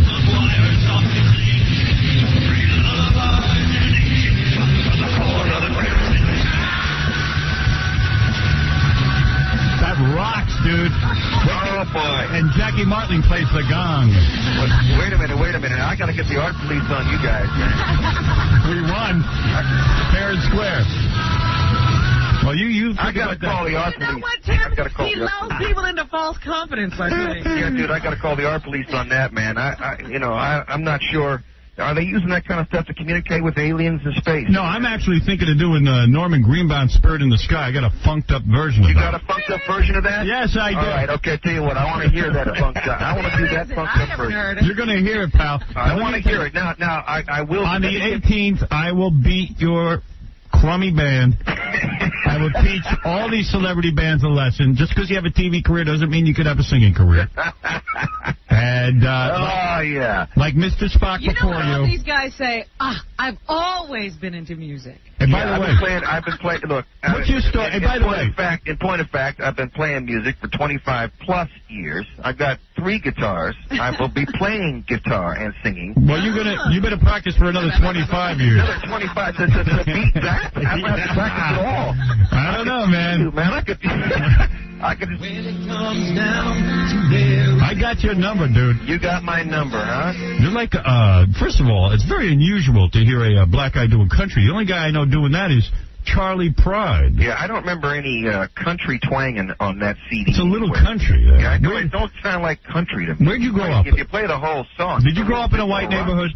No, man. I grew up on the Air Force bases all over the place. Oh, that's where this is from. Yeah. Where Air Force bases? What the hell did you get that country and Air Force? All them S-kickers. Wait a minute. Where'd you get? Where was your dad stationed? Oh, I get it. Where was your dad stationed? Actually, I was stationed overseas. That's it. I knew it. You're confused, man. You have to grow up in the hood. I'm confused. Your parents must have been white people. Wait a minute. Hold on a second. What? Blues. There's clearly blues on there. Name the track that has blues. Wait a minute. What track? Crossroads, man, is the most famous blues song in the world. Where you been? You did. That's Robert Johnson. You know Robert Johnson? Crossroads. Cream did it. Yeah, but where did it come from, man? What track is that? Robert Johnson. You didn't. Is that on the? That's not on the album. Dude, it's on the CD. What track? Crossroads. What track? I don't remember what track it is. Where's the 2 or 3 on there. On your album? Yeah. Crossroads is on your album? On the CD. You got if it's on the, if it's what in track? my CD, you got Crossroads. Hold on, I'm going to listen to that. Yeah. If If you play that, I'm going to beat your ass. Oh, man. I didn't say I was going to play it. Give me the number. Then it's on there. All right, let me see. Let me see. Here we go. All right, check it out. Oh, so it's a great song. It's a cool tune. This is not Crossroads. Yeah, Crossroads. Yeah, but that's like it was recorded on an army base. On the road again, I keep... Oh, am I going to beat you? Oh, you in for trouble. Wait a minute. Oh, so now you're going to... On my knees. That's right. All right, there you go. Crossroads. I went down to the crossroads. Down the crossroads. On my knees.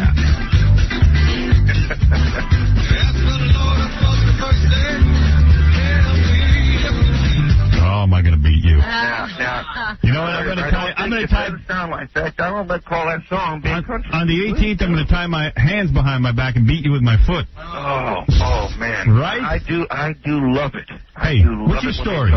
You ever bang 7 of 9? 7 of 9. You know, everybody on the planet asked me that question. And I've been around the planet, I can tell you. That's a fine piece of chicken. Yeah, very nice lady. In point of fact, she's a sweetheart. She's a nice lady. Yeah, and you don't want her sexually? I don't want her sexually. I work with her, for God's sake. You married? No, I'm not married. Got a girlfriend, got a daughter. White broad? Yes, she is. That's what I figured. Yeah, I figured what? Singing like that. Figured what? Singing like that, you couldn't get no black broad. I have known black women. Oh, you have had black women. I am just not going out with someone right now. Really? Yeah. Well, bring that woman in there with you. I want to check her out, too. Is she in the band? I bet you're getting some good... She's not in the band. Is she hot? I will probably... I'm looking at possibly bringing some backup singers there for you. It's a surprise. Nice. So, you got to figure that out. I got to figure all that out. I might be hauling in some background singers, too. You got to bring in some background... I'll tell you what, you need to bring in some background singers. I'm bringing in do all the singing. You need to do background, foreground, all I'm bringing in You need all kind of ground. High ground, low ground. I will be playing a couple of places before I come out there, and I do want to let everybody know. What is it, John? We're going to be at the Mint on August 6th. That's in about 3 or 4 days. Right. We're going to be at the Whiskey September 2nd. And we're going to do those 2 jobs, one before and one after we do this show. And okay. Yeah, because after you come on this show, we're going to end your career. I'm going to end my career. You got to do a bunch of songs, because when we beat you, you're going to look bad. What is your job? Right now, it's a very plus positive situation coming on this show. He's not worried at all. You're not worried at all?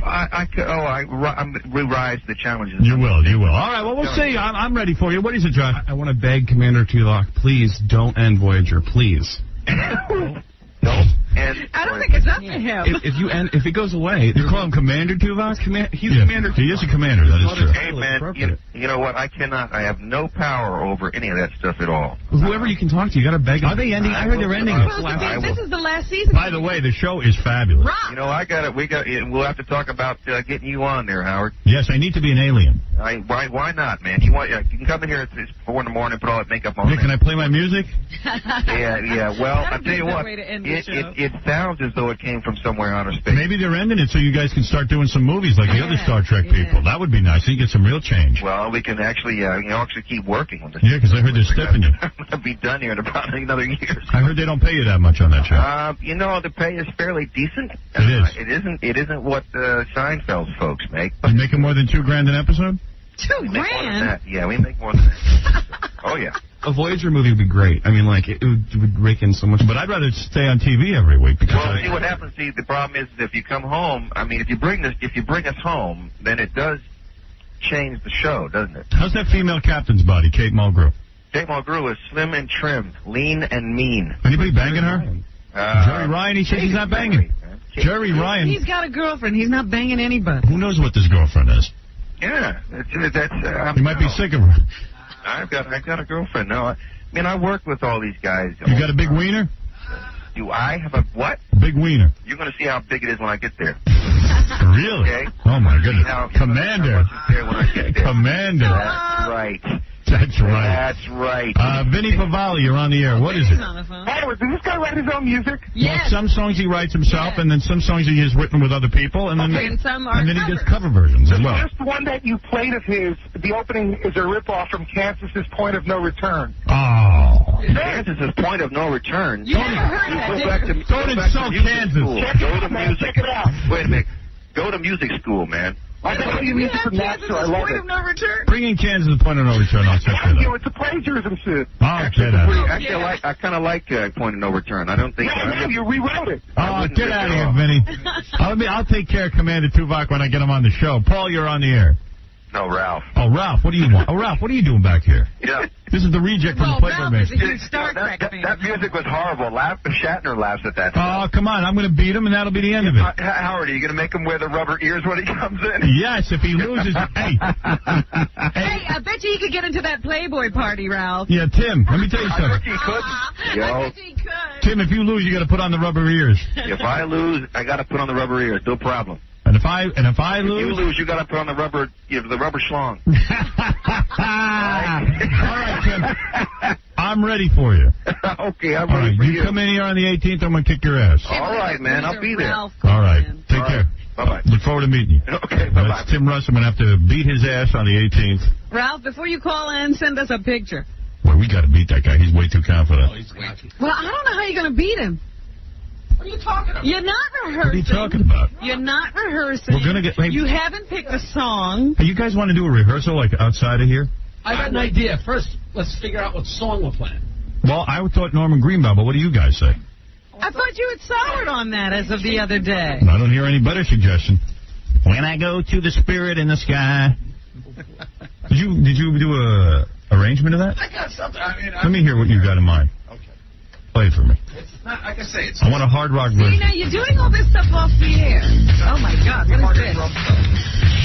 Fred's just laying out an idea. You see? She's going to jump all over that. You haven't even heard anything yet. I like it. It's already better than Tuvok. Yeah, but you can't play this. We can play it. Fred's playing it. You know what I played this through? What? What'd you play it through?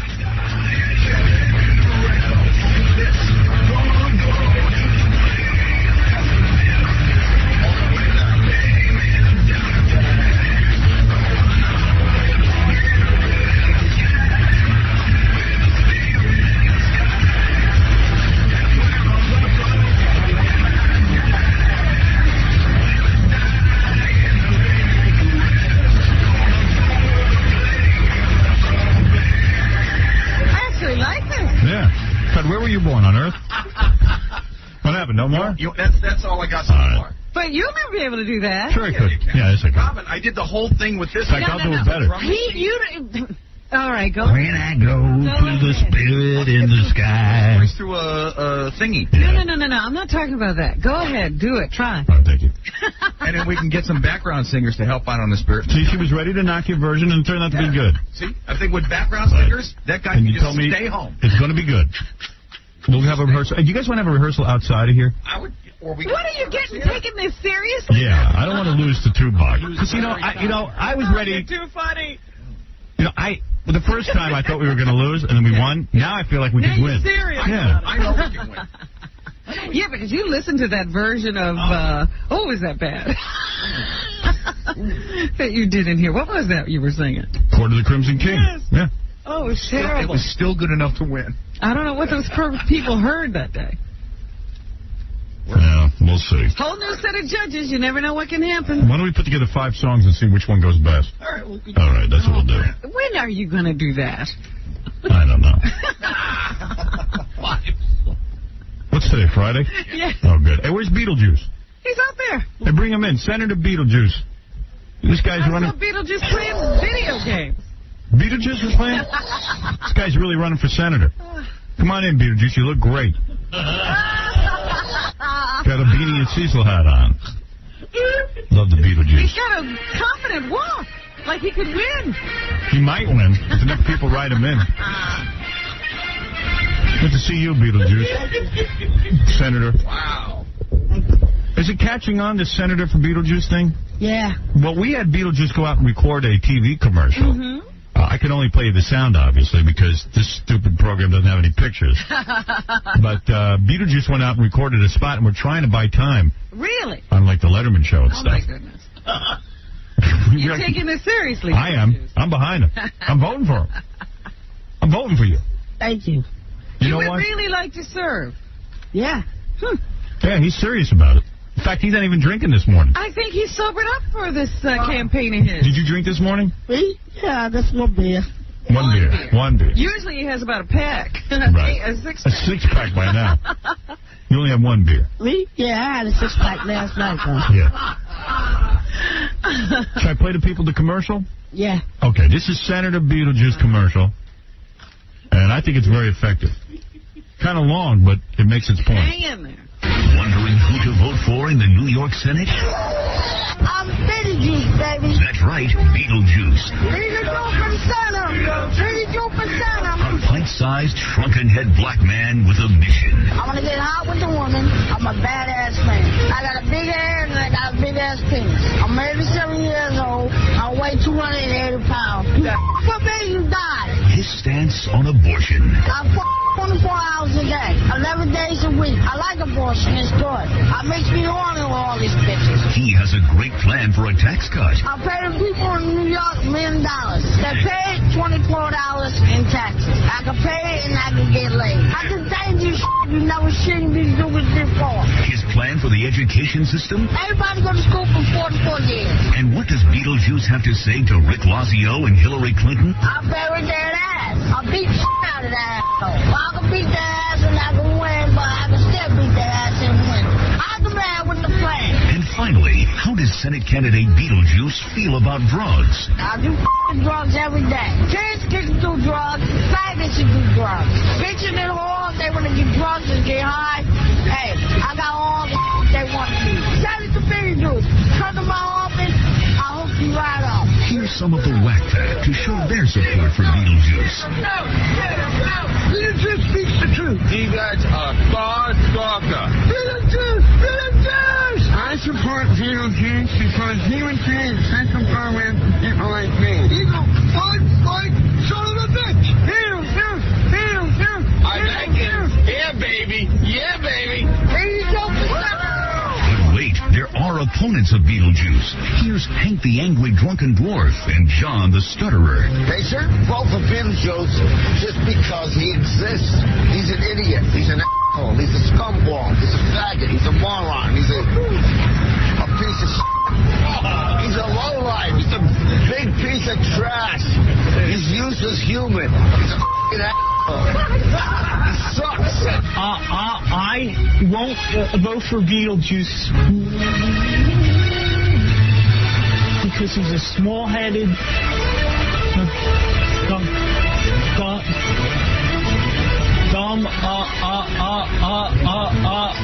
ugly, retarded prick. Beetlejuice for Senate, because we have a choice.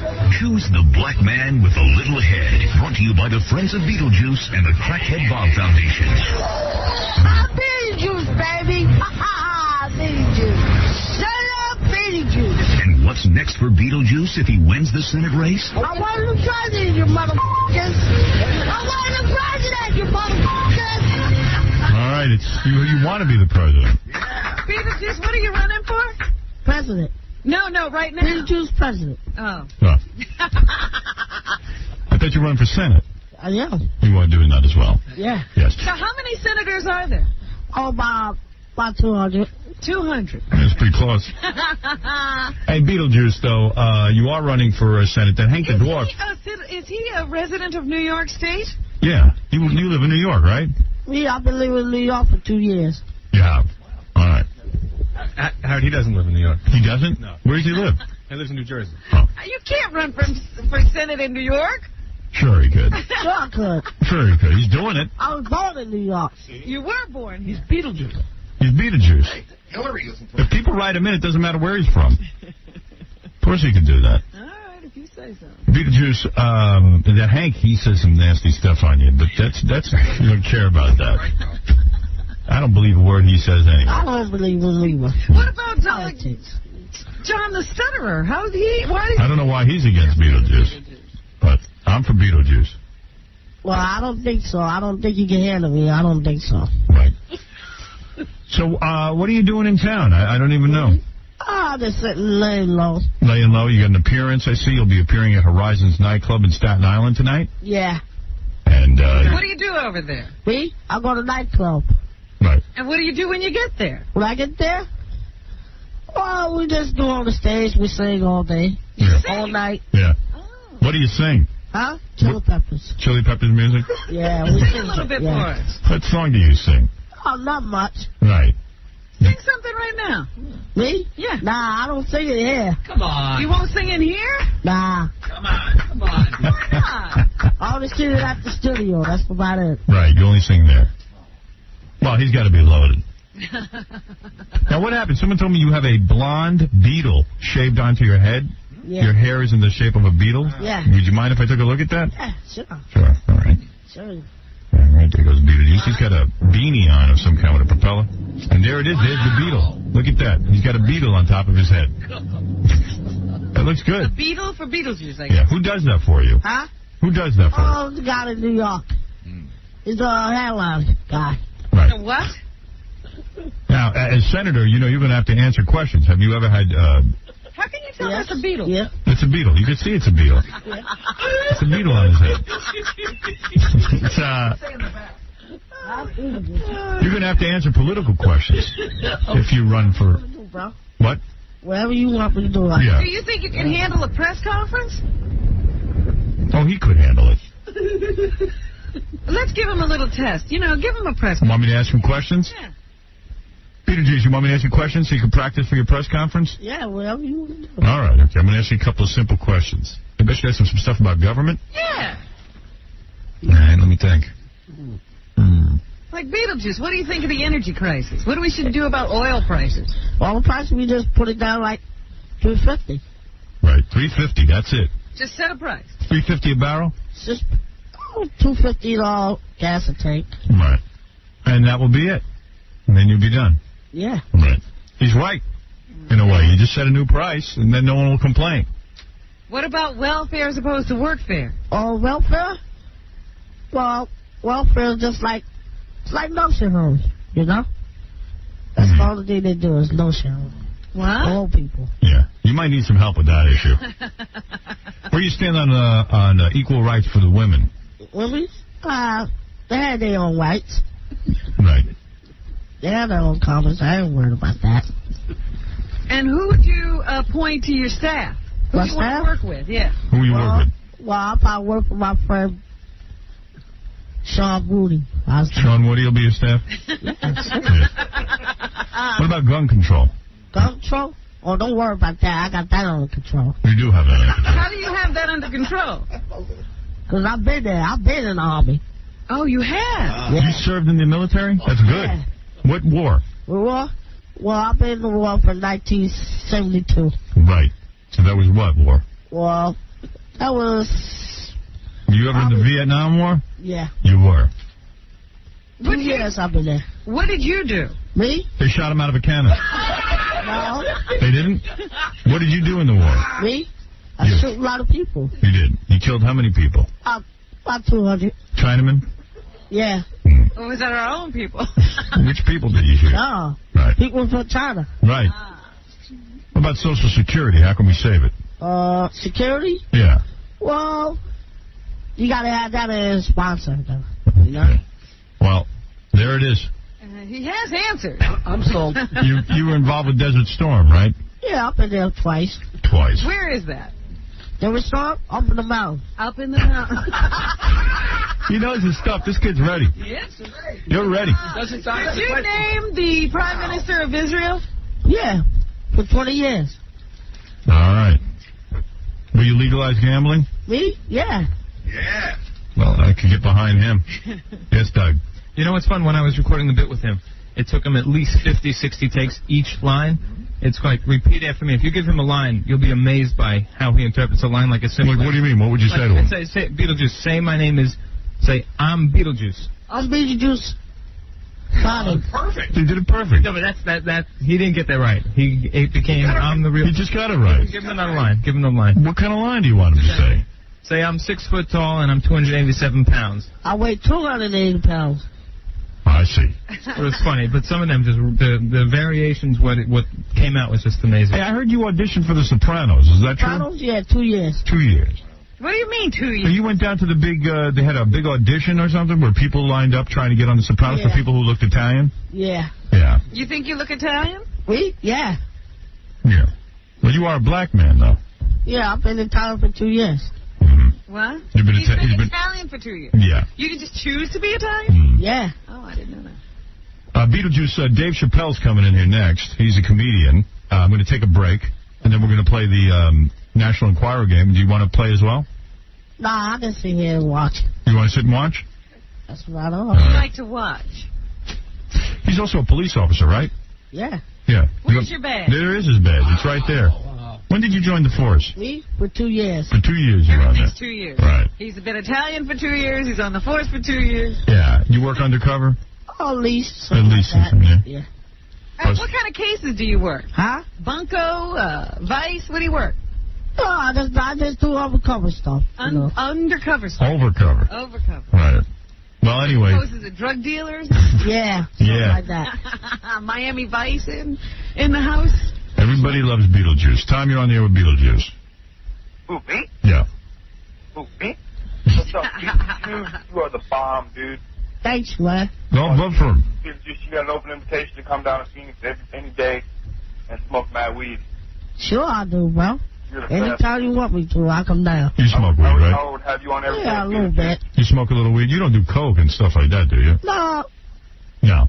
Only one time. One time you did. Coke once. Beetlejuice, I wish that Howard would have you on every day, man. You just wake me up and brighten my morning, brother. Hey, you gotta wake up in the morning and eat coffee, brother. Someone told me they ran into you at the, not at the airport, but somewhere, and they said they asked for an autograph and you would not sign autographs. Nah, I don't do that. You do not sign? I do not sign, nah. Why? Because I'm laying low. You are laying low. Oh, when you're out and you're not performing, you don't want to be bothered. Yeah. Now, I'll give you some Beetlejuice facts that I learned. And this is interesting to everybody. Beetlejuice buys reading glasses to read the newspapers even though he can't read. Is that true? Me? Yeah. I can read. You can read? Yeah. Something to read. Let me give you something to read. You can't read that. Someone told me you can't read. Buys reading glasses even. Yeah, see if you can read that. That's what I swear. What are you giving him, Case? This is some notes on Al Leiter. All right, go ahead. Maybe he needs his reading glasses. Nah, I got my reading glasses right here. Let me see. Someone told me you can't read. Oh, I can read. Really? Yeah, I can read. All right, put those up. Show us. I can read. What's that say? It says, Beetlejuice says, he love all well. Can you love all? All right. Do something simple. Spell cat. Spell cat, A-T-E-R. All right, okay. Well, he does know letters. Howard has said Al Leiter will earn $32 million. We know he didn't. Can you spell dog? Dog, L-E-R. Right. All right, well, he can't spell. So why do you buy all these reading glasses? Me? Because I read. All right. You like to read. What was the last book you read? Me? Was the last book I read? Uh-huh. Oh, I only read like 20 minutes. You don't read books? Yeah, I read books about 24 hours. What's your favorite book? My favorite books? Artists. All right. Okay. And Beetlejuice really likes Slim Jims, the packaged beef sausage snack. Is that right? Yeah. One time he was at a gas station and Beetlejuice came out of the convenience store with 40 Slim Jims. He loves Slim Jims? 20. Is that your favorite food? Yeah, Slim 20. Jims. And you like leftover food. He was one time working a bachelor party. There were leftover meatballs. There were no plates left, so Beetlejuice wrapped the meatballs up in a napkin and put them in his pocket and then went home with them. Oh, my goodness. Right? Yeah, I did that. Yeah. And you love, one of your other favorite foods is you love mustard sandwiches. Yeah. But you call them ketchup sandwiches. Yeah. Why is that? It's like a religion. Right, and you love the way it tastes. Yeah. Well, there it is. Those are some Beetle facts. Any particular mustard? Hot and mustard. Who? Hot and mustard. All right. Okay. So there it is. And a lot of times Beetlejuice will order like $50 worth of takeout Chinese food and then only eat $3 or $4. It cost me about $20 each. Right. Well, he proved he can read, and he proved he loves Chinese food and Slim Jims. Who handles his money? Does he handle his money? Yeah, what do you do when you get paid? Me? I handle all my money. You don't give it over to that guy Sean? Nah, I handle it myself. Beetlejuice, if you have $1 and 2 quarters and a dime, how much do you have? A quarter? $1.25. How's that? $1, 2 quarters, and a dime. $1.25. Well, he's pretty close. Howard, he doesn't handle his money. I know that. I can handle my money. How do you know? You wasn't even there. You have your own bank account? Me? Yeah. What bank do you go to? Me? I go to the bank in Secaucus. Okay. And what is it, Gary? No, I was going to ask him, how much money do you have on you right now? Do you have money in your pockets at the second if you handle your own money? Me? Yeah. What do you have? Me? What you think I have? Wow, look at that. How much is that, Beetlejuice? What do you got there? You got a roll. A watch here cost me about $1,000 watch. Not your watch. $1,000? Someone charged you $1,000 for that Casio you got on? It's just $1,000 watch here. Really? Got like $4 on that. How much do you make an appearance? $1 million? Appearance? About $4,000. $4,000 an appearance? Yeah. Beetlejuice, you see what I got here? I got a $50, $10 bill, a $5 bill, and a single. Yeah, it's how much do I have? 100. Oh, that's pretty close. Oh, No, it's stop. not. Clothes is not horseshoes. Melanie, you're on the air. Hi, I'm a reading specialist. Yeah. And that affect that Beetlejuice has where he says, who, me? And he goes on about that. That's a auditory processing problem that he has. You got no problem, honey. F you. She's saying you have a problem. No, I don't have a problem, honey. I don't have no problem, baby. I love people. You have no problem making love to this woman, do you? What it helps him to think when he repeats things. Yeah, it gives him a second to think. There's nothing wrong with that. Yeah. I tell Gary to do the same thing. Gary won't do it. That's right. You do have one problem, Beetlejuice, and I'm not saying this to be a bad guy, but he's got like a really bad breath thing going on. Oh, do you, Beetlejuice? Yeah. Nah, I don't have no bad breath, dude. It's okay. It happens. Beetlejuice, did you go to school? Me? Yeah.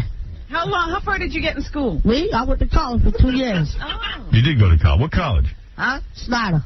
Snyder College? Yeah. Where's that? Huh? Bergen Avenue. All right. College? Yeah. That's college. College. Guy tells you it's college. Just believe him. Come on. All right, Melanie, thanks. I love you, Howard. Love you, too. What did you get on your SATs, Beetlejuice? Huh? On my SAT? 20. I believe that. That I believe. All right, Beetlejuice. I want to say to Beetlejuice, number one, everyone go see Beetlejuice appearing at Horizons nightclub in Staten Island tonight. If you need more information, you can visit the Beetlejuice website at jollydwarf.com. Jollydwarf.com. Does he still have that girlfriend? You have a girlfriend? Yeah, I still have it. Oh, I didn't know that. Where'd you get her? Uh, A white woman? Yeah. Wow. Howdy told me he's married. Yeah, I'm this. You are married. Yeah. You got a lot of kids, too, right? Yeah. How many kids do you have? 2. 2 kids. All right. Well, listen. What, are they girls, boys? Huh? 2 boys and 2 girls. Aha. You have 2 kids, 2 boys, 2 girls. Well, he is something else. I love the Beetlejuice. And Beetlejuice, I hope you do win. Are you a good father? Me? Yeah. Are the kids taller than you? Because you are a dwarf. Yeah, they're taller. They are taller. All 4 kids? Yeah, they're taller. How old are they? Huh? No, they older than me right now. They are. Your kids are older. They're past you. Unpredictable as always. All right, good luck with your appearance tonight at Horizons. And next I'll be talking with Dave Chappelle. All right. I don't know what he's running for. You got any pets? Me? Nah. No. Nah. No pets. No pets. Nah. That watch was $1,000. Yeah. You sure? All right, that's Beetlejuice. He's going to be the next senator, I predicted. Good job, Beetlejuice. Love you. We need that kind of thinking in government. Super senator. He's wearing a cape. It says super senator on the back. Hey, Dave Chappelle is, yeah, Daryl. Yeah. This Beetlejuice guy is killing me. I'm laughing so hard. I just had surgery last week. Yeah. And it's so painful to listen to him. Wow. I'm laughing so hard in my car. You could be laughing now, but when he's a senator, you're not going to be laughing. You're not going to be laughing. Oh, God. This guy's hysterical. You should have him on every day. Yeah, he's great. We love Beetlejuice. Hey, I love you, man. Your show is great. Thanks, bro. a lot. Okay. Hey, Dave Chappelle is a real funny comedian. He's going to come on. I'm going to take a little break, and then we're going to play the gossip game with him. I'll play you a little Dave Chappelle right now so you know what kind of stuff he's got. Let me see. I don't know what I did with the tape, Robin. Uh-oh. You had it earlier. I had it. It's gone now. Too bad. Did you throw it away? Listen to those footsteps. Is that Dave Chappelle right here? Yeah. Oh, good. All right. This is Casey's footsteps coming to help me. Like, say, I'd never vote for George Bush Jr., but I don't know George Bush Jr.'s politics. The only thing I know about George Bush Jr. is that guy sniffed cocaine. That's right. Now, listen, we cannot have that in the White House. That might be fine for a mayor, but goddamn it, not in the White House. You know what I'm saying? The stakes are too high in the White House. Can't have no cokehead president. He be selling nuclear secrets for $20, $30 and could be in meetings embarrassing America. Come on. Sign the treaty, baby. I'll suck your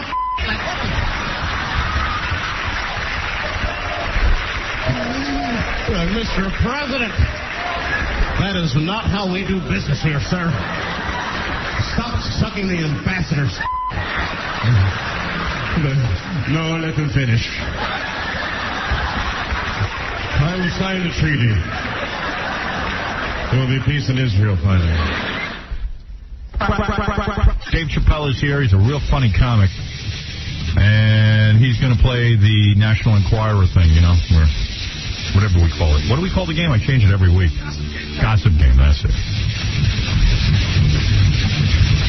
The Gossip Game. Yeah. There's Dave Chappelle. Funny guy. Oh, yeah, you did play Robin in that sketch. I just remember that sketch. Yeah, at one time in his life he was playing women. At one time in his life he had to play the part of a woman. Yeah. Only for my buddy, though. Hey, Dave, you were the guy in Nutty Professor, the first one. With the big teeth and the hair. Yeah, I didn't even recognize you. I guess they dialed you up so much I didn't even know that was you. You're the one who, like, goofs on Eddie Murphy in the audience. Right. But I had to, man. I had to, like, disguise myself. Because I do stand up. Right. You don't want, you don't want to be tagged as that guy. Right. Yeah, and then everybody starts doing it to you. Right, and then everyone wants to be Buddy Love. Right. I mean, I walk down the street. Your mother's a bitch. Like, man, this is a movie. Yeah, you don't want. Yeah, they start fighting with you and saying stuff about your mother. Right. Yeah. So, he also was in that Mel Brooks film that was, you know, the send-up of Robin Hood. The Robin Hood, yeah. That was like one of my first ones. Yeah. I need the money, Howard. I've seen your mind working. I would have done it, too. Yeah. I understand. And what was that? What was it, on MTV you played Robin? On MTV. Remember that? Elon Gold. Elon Gold. Right, that was funny. You were Robin. And they put big balloons in your chest so you'd have... Yeah, so you're a hard person to, like, parody, though, like. Right. Especially for a dude. Right. Here's a good... I thought you did a good job. All right, here's a couple balloons. Here's a joke I heard on the internet. I'm just reading this because I want to get rid of the piece of paper. I thought it was kind of witty. Years ago, 100 white men chasing one black man across a field was called the Ku Klux Klan. Today, it's called the PGA Tour. See? That's a little play on that. Yeah, that's a remix of a Dick Gregory joke. That's right. You see, it all comes back again. See, you go back to comedy history. You know your history. Yeah. Listen to this stuff. And Dave, I got a bunch of questions and stuff to ask you, but let me play the game first because I got Mike Walker on the phone. And you don't want to keep him waiting. Yeah, you don't ever want to piss this guy off. This is the gossip guy. This is the gossip guy from... The he's the top yenta in the country. Mike Walker, of knows course. Everything about everybody. Yeah, he probably has stuff on you already. He's just waiting for you to blow up so he can use it. Mike, you, of course, have written a book, Malicious Intent. Yes, sir, I have. A Hollywood Fable. It's in bookstores now or available at Amazon.com. And the Mike Walker National Enquirer thing is on every day on TV. You can check your local listings. And by the way, who is that broad who anchors that show? Susan. Yeah. Is she good looking? Yeah, I guess. Yeah. She was saying she found me sexy, if you can believe that. I absolutely believe it, Howard. And it ain't easy to find women who find me sexy. We want to get her in here. We got to meet her. Yeah, and if I don't bang her, Dave wants to bang her. All right. Yeah, I'll do that. Dave, you bang a white woman, wouldn't you? Not on television. No. Keep that quiet. Yeah. Have Mike talking about it. Hey, Mike, before we play the game... Howard, Susan is going to have a baby, so... Oh. It's not your baby. No. Oh, Mike's? No. That would be interesting. It's Dave Chappelle's baby. No, I'll tell you something. I got to ask you a question. Yes, sir. We were talking about the Regis thing. The National Enquirer is breaking a story. Breaking? Yeah. It's all over the front page. Yeah. It's coming out. It's coming out this week at the Enquirer. The Regis allegedly had an affair with a woman. Right. Let me ask you a question. How can you do something? How do you do that to a guy? I mean, Regis, We've talked about this before, and you said to us you don't do this stuff. Oh, no, I never said that. Yeah, I can pull the tape of that. What I did say was that we have held back stories in the case of, say, Michael J. Fox, as your good friend Rosie O'Donnell said to everyone on TV. Wasn't it nice that we held that back, even though we knew it, because we didn't want to hurt his children. You know, what story did he hold back? The story of his Parkinson's. Children. Like one paper once invaded the privacy of your children, if you remember. That's right. That I'm absolutely against. But they talked to you about, if a guy's cheating on his wife. Go ahead. Why, because in the Frank thing, we said, why does a guy go and blow another guy's... And Mike said, we wouldn't do that unless there was a good reason, like Kathy Lee always making No. I said we wouldn't do a setup. Wait a minute, Robin. That was a completely different thing. We did not... Set up the situation. This is not the point. They set a guy up. No, it's a totally different thing. You do not send a bottle of vodka to a drunk. You do not send heroin to Robert Downey Jr. to see what you don't. Oh, we do. That's what we sent a bottle of vodka to Ivan when he was caught under the wagon. You're not supposed to do that. See, we've done that. But I see. So in other words, you make the distinction. I mean, it's out there. The guy is a high-profile public figure. I feel sorry, but you don't think it's wrong. I don't necessarily think it's wrong or right. I think it's very embarrassing, but it's, Don't you think that... Well, Mike. I'm sorry. Hey, now. Really? Well, I don't think it was so right about the president. So do you think that if a guy cheats, he deserves public ridicule, and he deserves to have his marriage ended? I don't think he deserves it. I'm just saying that, Now, come on, Mike's got a problem with this. Mike, you've got... risk and you're out there. It's like Brian Gumble, fondling that young girl right in the fourth season. That white woman. Grabbing her ass. Grabbing ass? Where you been there? Brian Gumble grabbing ass in the club. All right. So, Mike, I get the distinction. You're saying that... Is there a distinction? Yeah, there's a setup on Frank Gifford where they actually forced the situation. Yeah, they sent this woman to his hotel room and bugged and wired the place with the express purpose of inciting him into... But you know... You have a problem blowing the whistle on any married guy. But you know the guy's life is wrecked now. You know that. Of course. I doubt that. Come on. I mean, come on. He had to go call his wife, sit down with her. This is nothing you want to sit and talk to He has to tell his wife he's been cheating now. Well, in this particular case, there was, there was no choice. The story was going to come out, whether it was... But it's an old story, too. It was the last time he got away with that booty, doesn't he? Yeah, he got away with Isn't there a statute of limitations on booty? No. Yeah. Not on booty. Not on booty, not according to Mike. There is none. Jeez. And how did you guys get that story? Yeah, now it says she has a diary. These broads are always writing crap down. Women have keepsakes. I know so many women that keep a journal. Yeah, and I go, don't write things down in a journal. If you ask the girl if she has a journal, don't think you're free if she says no, because women keep answering machine messages. Dirty dresses. Amen. Dirty dresses. Right. That's right, dirty dresses. Why do women write stuff down, Mike? Everything. It's just a compulsion that women have. Memorabilia. They have to know that what happened. Guys don't think that way. Just give them some booty and sign an autograph or something. I mean, all this stuff. Yeah, let's. We try to forget. Women try to remember. If you write a letter to a woman, she keeps it. I know. Yeah. Now, what guy keeps love letters? Right? No one. You throw them out. Absolutely. You don't want evidence. It's incriminating. You want to forget? No, this is but Mike, you know Regis's life is ruined now. I would argue that his life is not ruined. When these marriages fall apart, you don't feel bad. Wait a minute. First of all, this story says, this woman clearly said, under the Clinton definition, these people didn't even have sex. No. Wait a minute, Mike. They did everything oral, but Regis... It says here, mutual oral. It says Regis didn't have intercourse with her, but they did oral on each other. Oh, right. Well, that's much better. Yeah, right? See, I can explain that to a woman. I was going to say, oh, yes. Exactly. Oh, thank God, I thought you had... A wife understands that. Yeah. Oh, honey, I was just, Yeah, it was a weird situation. All right, never mind all this. Oh, I could talk about this for hours. We're gonna move on. You could. But it does seem like moralize about how terrible it is for hours, Robin. No, I don't think it's. Listen, I don't know. It just seems like It's a breaking the guy thing. Mike's column, he doesn't like uncover stuff like that. He just... Yes, he does. No. Well, not like that. Yes, he does. He doesn't really. Yes, he does. He'll always tell you who he saw with who. Well, that's true. Man, oh man, you lose a couple of games and you turn on me. All right, Mike.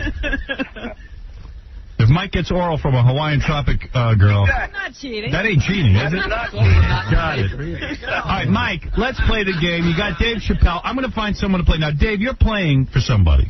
Yes, we can make money with this. If you find the false story, you will win $1,000 courtesy of i1.com, one of the best websites of all time. All right. Because they give away... I'm going to be calling me, too. Right. Now... Hey, listen, by the way, I love the machine you sent to me, the, what's it called, TiVo? Yes. Yeah.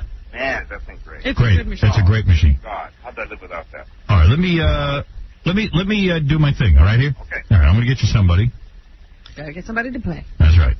Here we go. I'm going to do it right now. Your name... Hey, dude. Yeah. You want to play? Nah, I just want to tell about Mike. I saw him at a gay bar in L.A. Really? Go explain that to your wife. That's nothing wrong with that. He was visiting the glory hole. Hey, Mike, you weren't at a gay bar. At the glory hole. I know what your definition of gay is. Jesus, in L.A., everything's a gay bar. Right. He was at Two Potatoes. Two potatoes? What? Yeah. All right, get out of here. Mike, you don't go that way. No, I don't. Andy, you're on the air.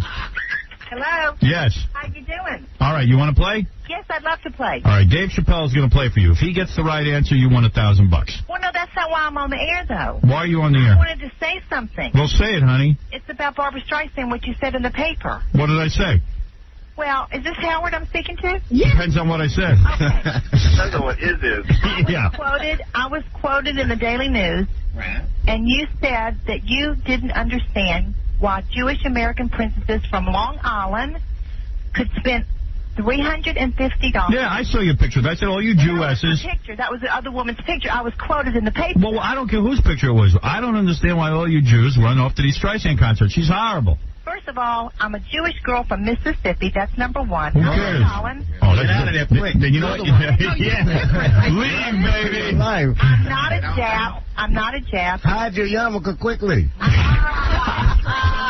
So you're the one Jew in Mississippi. You know, they told me you were going to be like this, and I said, it's okay. I just needed to speak my mind. Baby, what is your mind?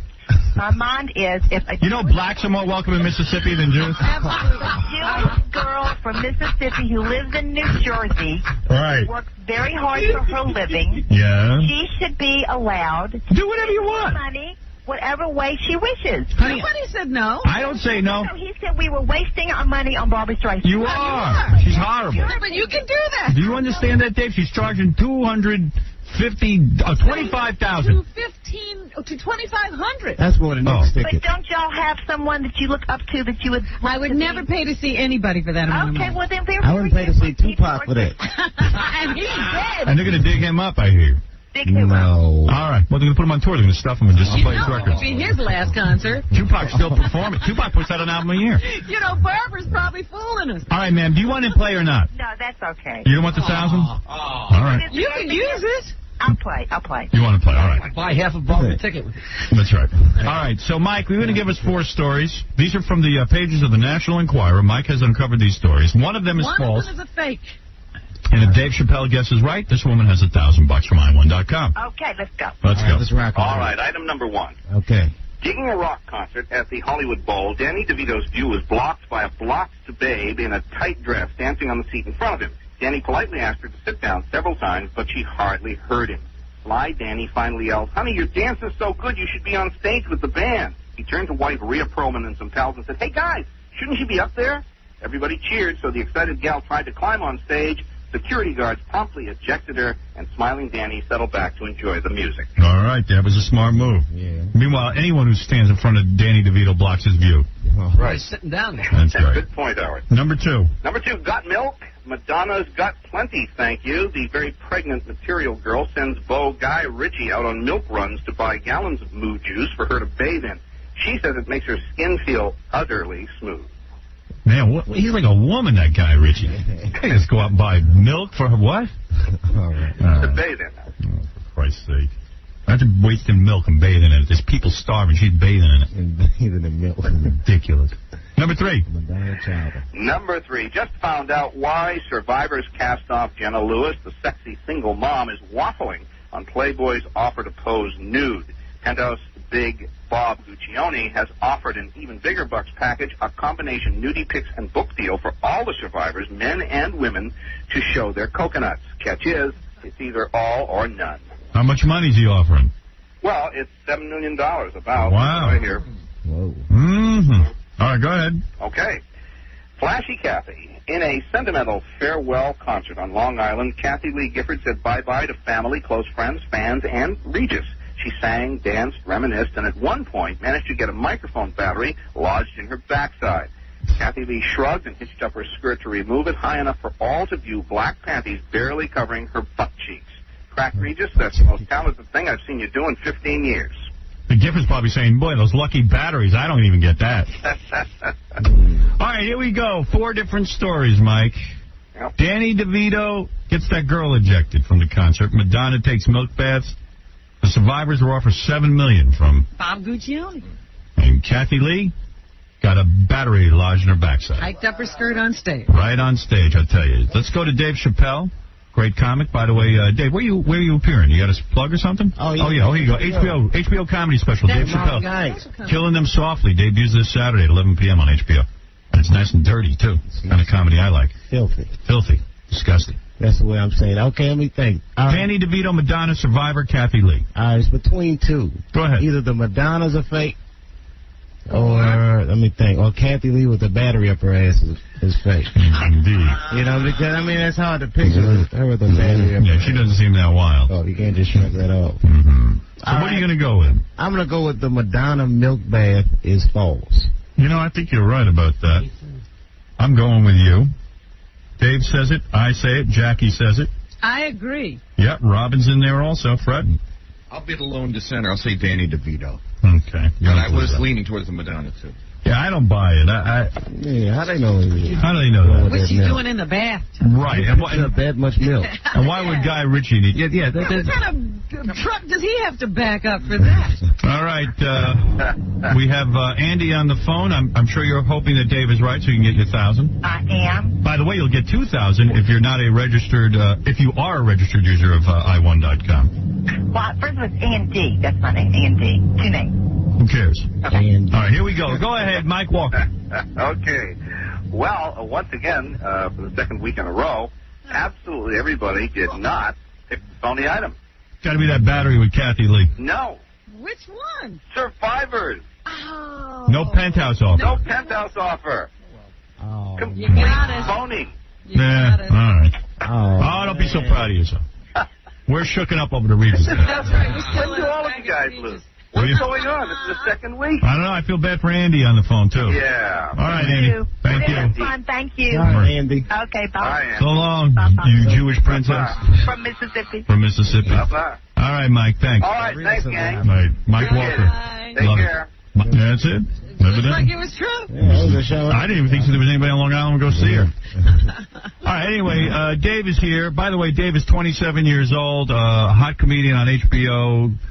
He's really 27? The reason That's the real deal. The reason I say he's 27 is because he grew up in Washington, D.C., and when we were on the radio in Washington, D.C., he remember the TV commercials we ran when we first got there, where my parents had bags over their heads? Oh, yeah. Howard Stern's parents. Yeah. And Dave was just a little kid when he saw those. Is that right? And he remembers all them. that stuff. Yeah.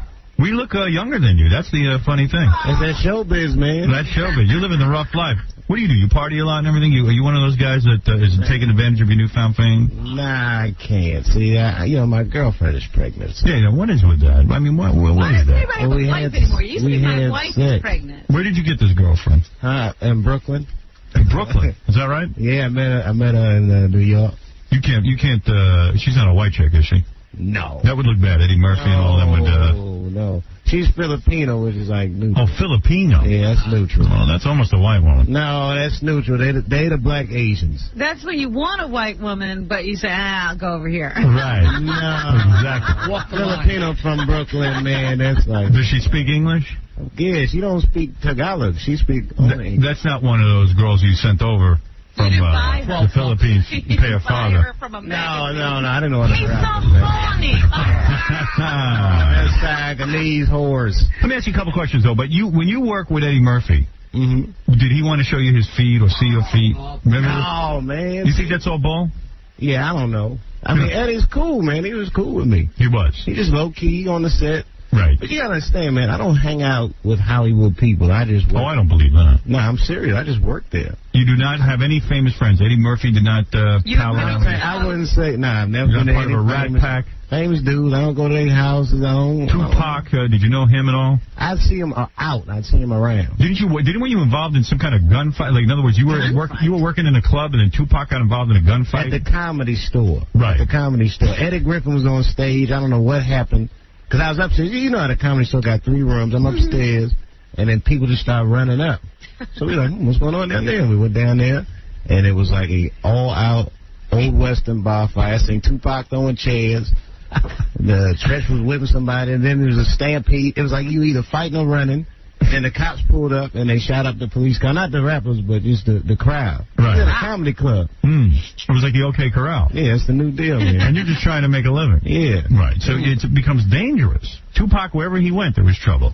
Yeah, but you see, that's the thing. You never know in L.A. who started what. L.A. is crazy like that. Yeah, right. So you try to just stay out of that. You don't get involved in gang warfare. You didn't grow up with gangs and things I don't like want Mike talking about me. I keep it low-key. Right. I understand that. But you must be disappointed in the new Nutty Professor. You weren't in that one. The Clumps. They didn't put you in that movie. Eddie played everything in there. Right. He didn't anybody else. Yeah, I couldn't get in there. Right. It was like Eddie Murphy and Janet Jackson. Right. Now, you started a comedy at a young age. At 15, you took a bus up to the Apollo Theater to perform, right? That was your first experience in show business. Yes. And you got booed off the stage. I was booed. They booed me like I was white. Like you were a white man. Booed like a white man. I'm just kidding. Oh, that's come true, on, though. guys. A lot of white guys go up there and do get booed they off. get ready to boo the white guy. That's right. You have to work extra hard if you're white at the Apollo Theater. So you thought it was a lock. You're a black man. You can tell if you're But Joe. how would you start off at the Apollo? It went bad from the get. Right. So then what did you do? You didn't give up. You didn't say, hey, I'm horrible. You went and you started working these small comedy clubs? Yeah. Well, see, getting booed off stage was good for you. Right. It a lot of comedians, a lot of comedians get scared to bomb. They don't take no chances after that. Right. But if you bomb that bad, you're like, man, it wasn't that bad. It wasn't that bad. Yeah, you can just do whatever. I can live through that. Yeah, exactly. I mean, everybody screaming up there, kids booing you, everybody. And what are you going to do when this baby is born? Are you going to marry this Filipino gal? See, this is a good question. Does she want to get married? Yeah, we got plans on getting married. You're in love? Yeah, man. And you don't look at other women? Yeah, I mean, I'm a man. I'm going to look at other women. But you're willing to, for the rest of your life, not have sex? No, he's probably like you. See, I can't think about it. Is he going to get divorced? It's the private part. Let me ask you this. Do you think you would have made it being single? Now, think about this for real. Do you think you would have made it being a single man? Well, gee, I would like to think that I had some talent and that perhaps I would have made it. But talent, talent and focus are two different things. I hear what you're saying. I don't think I would have. I don't think I would have been as focused. You're right. In fact, Chris Rock credits his marriage with his superstardom. That's not what he told me. No. Right here on the stage, I don't care what he said in public. He said the reason he wasn't very funny on Saturday Night Live was because he was busy. Yeah, well, he's had time to rethink that whole stance. Yeah, going out kills it, man. Going out, it does. Well, I got to tell you, though, even though I'm single now, every night during the week, I live like a monk. That's not true. I'm focused. I don't go out. That's not true. I do not go out there. Well, you're single with married man man habits. You're single with married man habits. Yes, habits. I am. And you know, Mike, you know what's out there. Right. I know. I know what's going on. The booty's a booby trap now. It is. It's the booty trap. It's not safe out there. It can throw off your focus. And also, you could get a lot of different things. So you're saying that you would just stay focused and get married to this Filipino girl? Yes. And that's going to be your life? That's going to be my ticket. You got to think of these women like frequent flyer miles. Right. You know what I mean? Now, if you're doing nice things for this girl, nice things for that girl, never adds up. You got to get all your miles on one airline. That's one way to think of it. I never looked at it that way. The other girl, there's nothing to it, man. Now, you had a chance at superstardom. Fox gave you a television deal. You developed a sitcom for them. And you walked away from the whole thing because they wanted to change one of the characters to a white person. Yeah, not one. There was a woman I was living with in the show. Oh, they would give you a white woman. Yeah, now who wants to see me? Even the Jewish lady in Mississippi don't want to see me live with no white woman. That's a sure turn on television. Yeah. You knew that was a bad idea. In other words, they were going to make it an interracial show, make it all about interracial marriage or something? Nah, because it wasn't like I was married to the girl on the show. You were roommates? Were you? Yeah, it was a thing like, you know, the guy comes to the city and you got to live with her. Was she hot, the woman? She was cool. Yeah. Who was the black woman? The white woman never got a chance. I Who was the black She woman? was never It was Tracy Villar. Was she a Playboy Playmate? Nah, she's actually. Was she fine? Yeah, she's cute. Nice ass. Yeah. Yeah, all right. So, and then when they wanted to replace her with a white woman, you stood up to them and said, no way. Yeah, I couldn't do it. That was it. Yeah, I mean, you know, because what's going to happen is just by bringing it up. You know, if I do it, I don't get the show I want. If I don't do it. But wouldn't you have been embarrassed if your friend saw you on a TV show with a white woman? It wouldn't have I could never go to a barbershop again. Oh, that's what I mean. Yeah, you can't live with a white woman. Right, and you're working hard. I mean, you hardly vacation, right? You don't even vacation. Well, I went on one vacation this year. It took me a while to figure out where I wanted to go. I wanted to go someplace different. I was going to go to Cuba at first. Cuba? Well, I met this girl, man. I asked her what's it like in Cuba, and she's like, "Oh, the people in my country are so poor.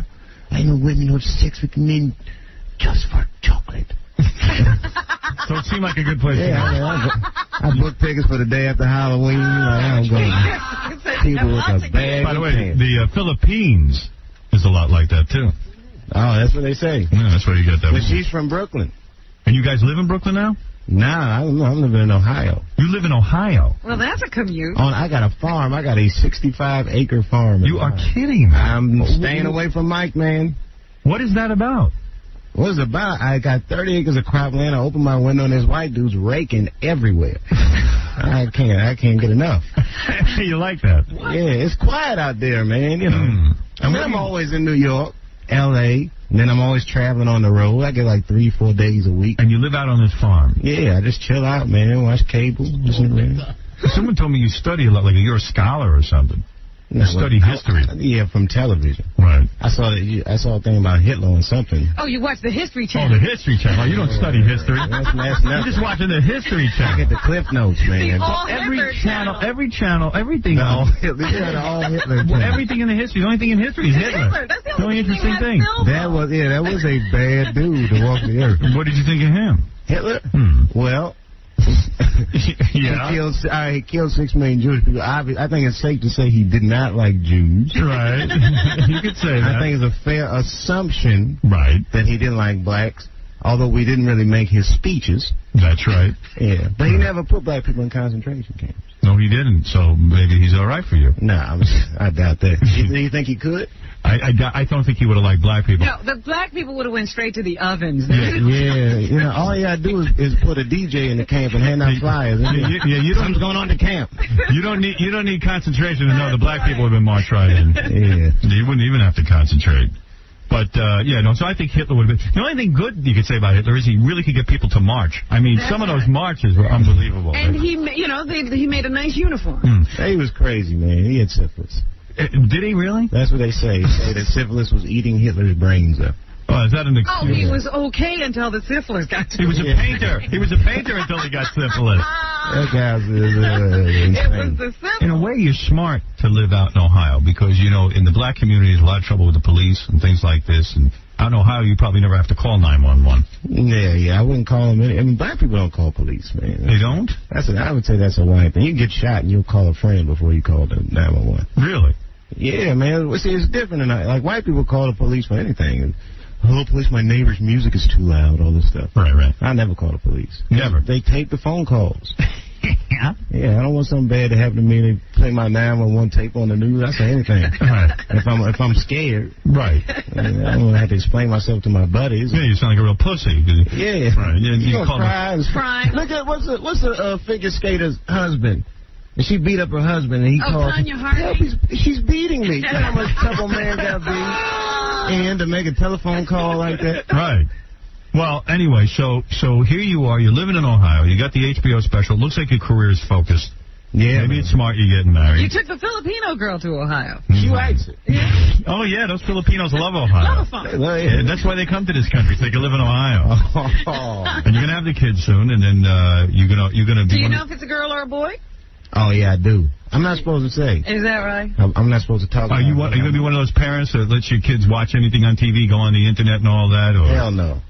I mean, listen, man, I used to watch a lot of TV growing up, but it's detrimental. You ever watch like a cartoon you used to watch as an adult? Yes. Like the Pepe Le Pew? Yeah. He's a funny guy, right? Right, I always liked Pepe Le Pew. And then you watch him as an adult, you're like, good God, what kind of rapist is this guy? He's a rapist. Take it easy, Pepe. Put the booty down. You don't like it. He actually sexually harassed all the other skunks. Every skunk. Every skunk. So you're going to let the kids watch whatever they want? No. No, you would not. I'll watch TV in other world. And this is a dream now for you because you grew up in Washington, D.C. That's a poor neighborhood, right? Yeah, I didn't grow up in, like, the hood, quote. Right. You know what I mean? I went to the ghetto a few times. One time I went with a white friend of mine. You wanted to see the ghetto? Yeah, we was buying some weed, but... Right. Field trip. Yeah. He was scared of it. Oh, my God, Dave, is this area cool? Like, man, I'm scared, too. It's a ghetto. What do you want from me? I see the same thing you see. Just because I'm black doesn't mean I'm comfortable here. It's dangerous. Not every black man is comfortable in a ghetto. Nah. I don't think any black Yeah, I don't think the people that live in the ghetto are comfortable there. got any sense. That's some circumstances. So white people just would assume you could be the tour guide through the ghetto and they'd be safe. Yeah, you ain't gonna see on Clarence Thomas in the hood. Right. I'm completely accepted here. Right, exactly.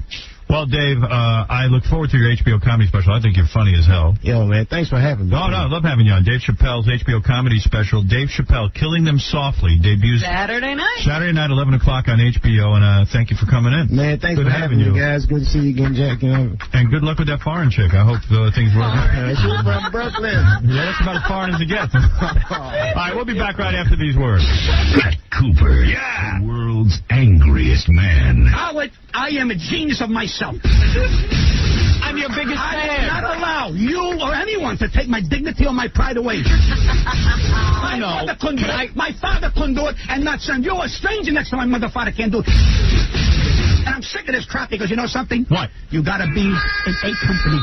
Don't put me in B company. The Howard Stern Show, where the stars always shine. Yeah! Come on! I feel like hearing a rock and roll song, man, because it's Friday. And I want to feel like I have freedom. I need to be free. I need to feel free. I feel free. 1, 2, 3. Oh, this song kills me. This is the one with Mars, right? No, it's just got that same rhythm. Sounds like it, though. I love that song. Those guys have disappeared off the planet. Yeah, I think they took us a trip to Mars or something. What's the name of the band, Robin? Come on. Don't know. I don't know either. What was the name of the song? You run them in cars. I'd have to sing the whole song. Yeah. What's a great song that's out right now that you want to hear? Fong, fong, fong, fong. Oh, I hate that. No, I know. I'm trying to think.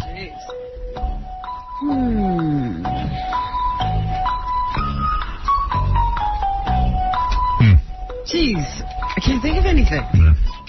Always hearing something that rocks. All right.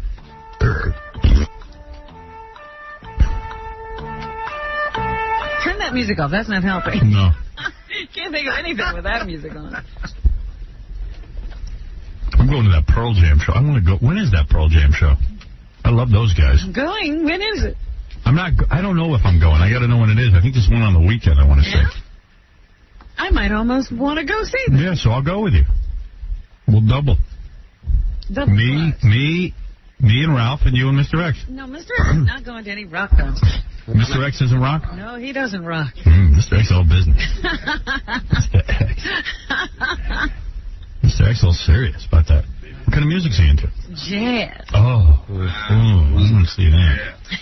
I didn't see that coming. You know what? The other day I got an invitation to the U.S. Open. Yeah. He won't even go there. I'll go with you. You want to go? Sure. All right. we'll go. And you won't have to listen to any jazz.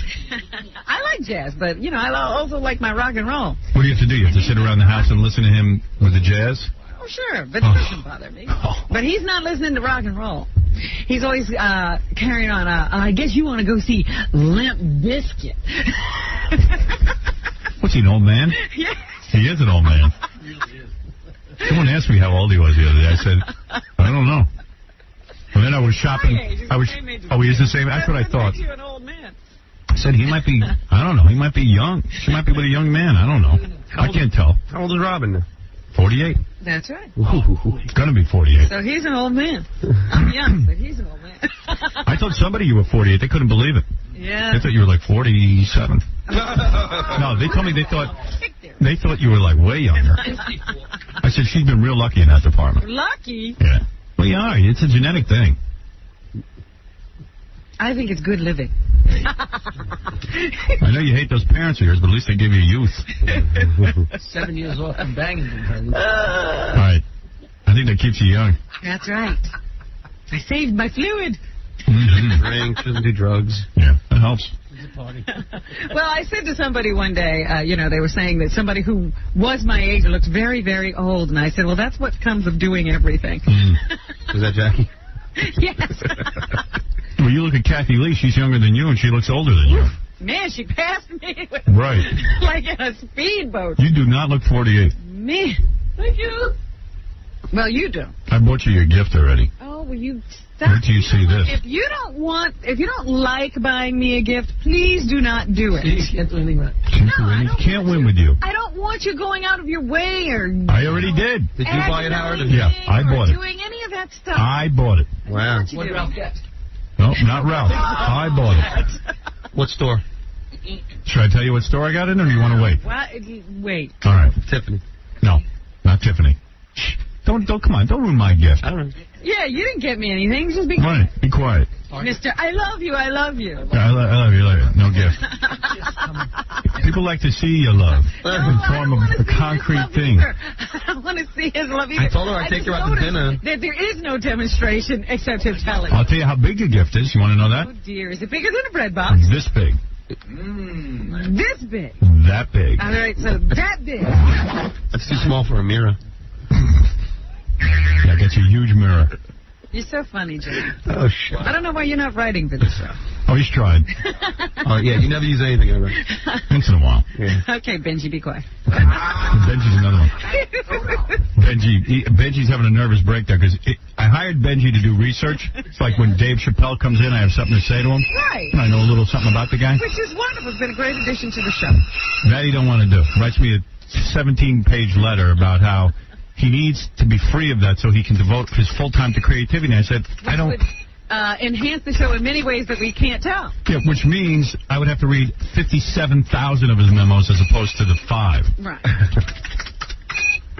Everybody asked me to explain Benji, and on the street, what was that guy asking for? I said, nobody knows. Right. No one knows. I know. And then Gary called me 2 nights ago to have a whole discussion with me about Benji. Again? And I said, I'll discuss this with you once. I don't want to hear about this guy We again. had more discussion since the discussion we had on the air. Yeah. Was Benji quitting? Is that what? No. Quitting? Where's he going to go? Well, if he's got to have all these discussions, he must have to leave. He was crying. Yeah, then he was crying. I heard you were crying, you big pussy. What? Were you crying about this? Listen, I was very sad. I didn't cry to you. I heard you were crying at the office. No, I wasn't crying at the office. Yeah, you cried here in this building. Okay, well, that's not true. It was in the elevator. Really? He started real crocodile tears. Like Fine, believe what you want. Listen, you make everything out of the blue. People don't understand what's going on and everything, and it doesn't make sense. People. What people? We've all been here the whole time, but we don't understand. Hey, are you denying crying? No, not at all. Oh, my goodness. But I'm not going to, have you ever cried about anything, Howard? Not about that. What have you cried about? My divorce. See, I didn't know. Why did you cry about your divorce? You took home. Because my kids. Really? Why? Well, and my wife, who is, a good friend to me. You cried because you had certain expectations and you were hoping for something. It didn't work out. You equate your thing to him and his kids, you idiot. I don't have kids. It's so different. It's so ridiculous. Well, listen. Okay, so what? I was sad. I was very upset. Oh, you're such a. Wait. So I should. Okay, I wasn't. No. I even asked him. I go, Benji, Tell me this is stick. He goes, no. If it was. He wrote me a letter saying, I don't want to do the research anymore. I want to supervise it. And then he wants to have more time for his creativity. So I called, when Gary called me. Be in the street. I said, look, I told Gary after a 20-minute discussion, I said, Gary, here's the deal. I can't believe that Gary came to you with another discussion. Why was that? No, that's all right. I wanted it. I said, listen, here's the deal.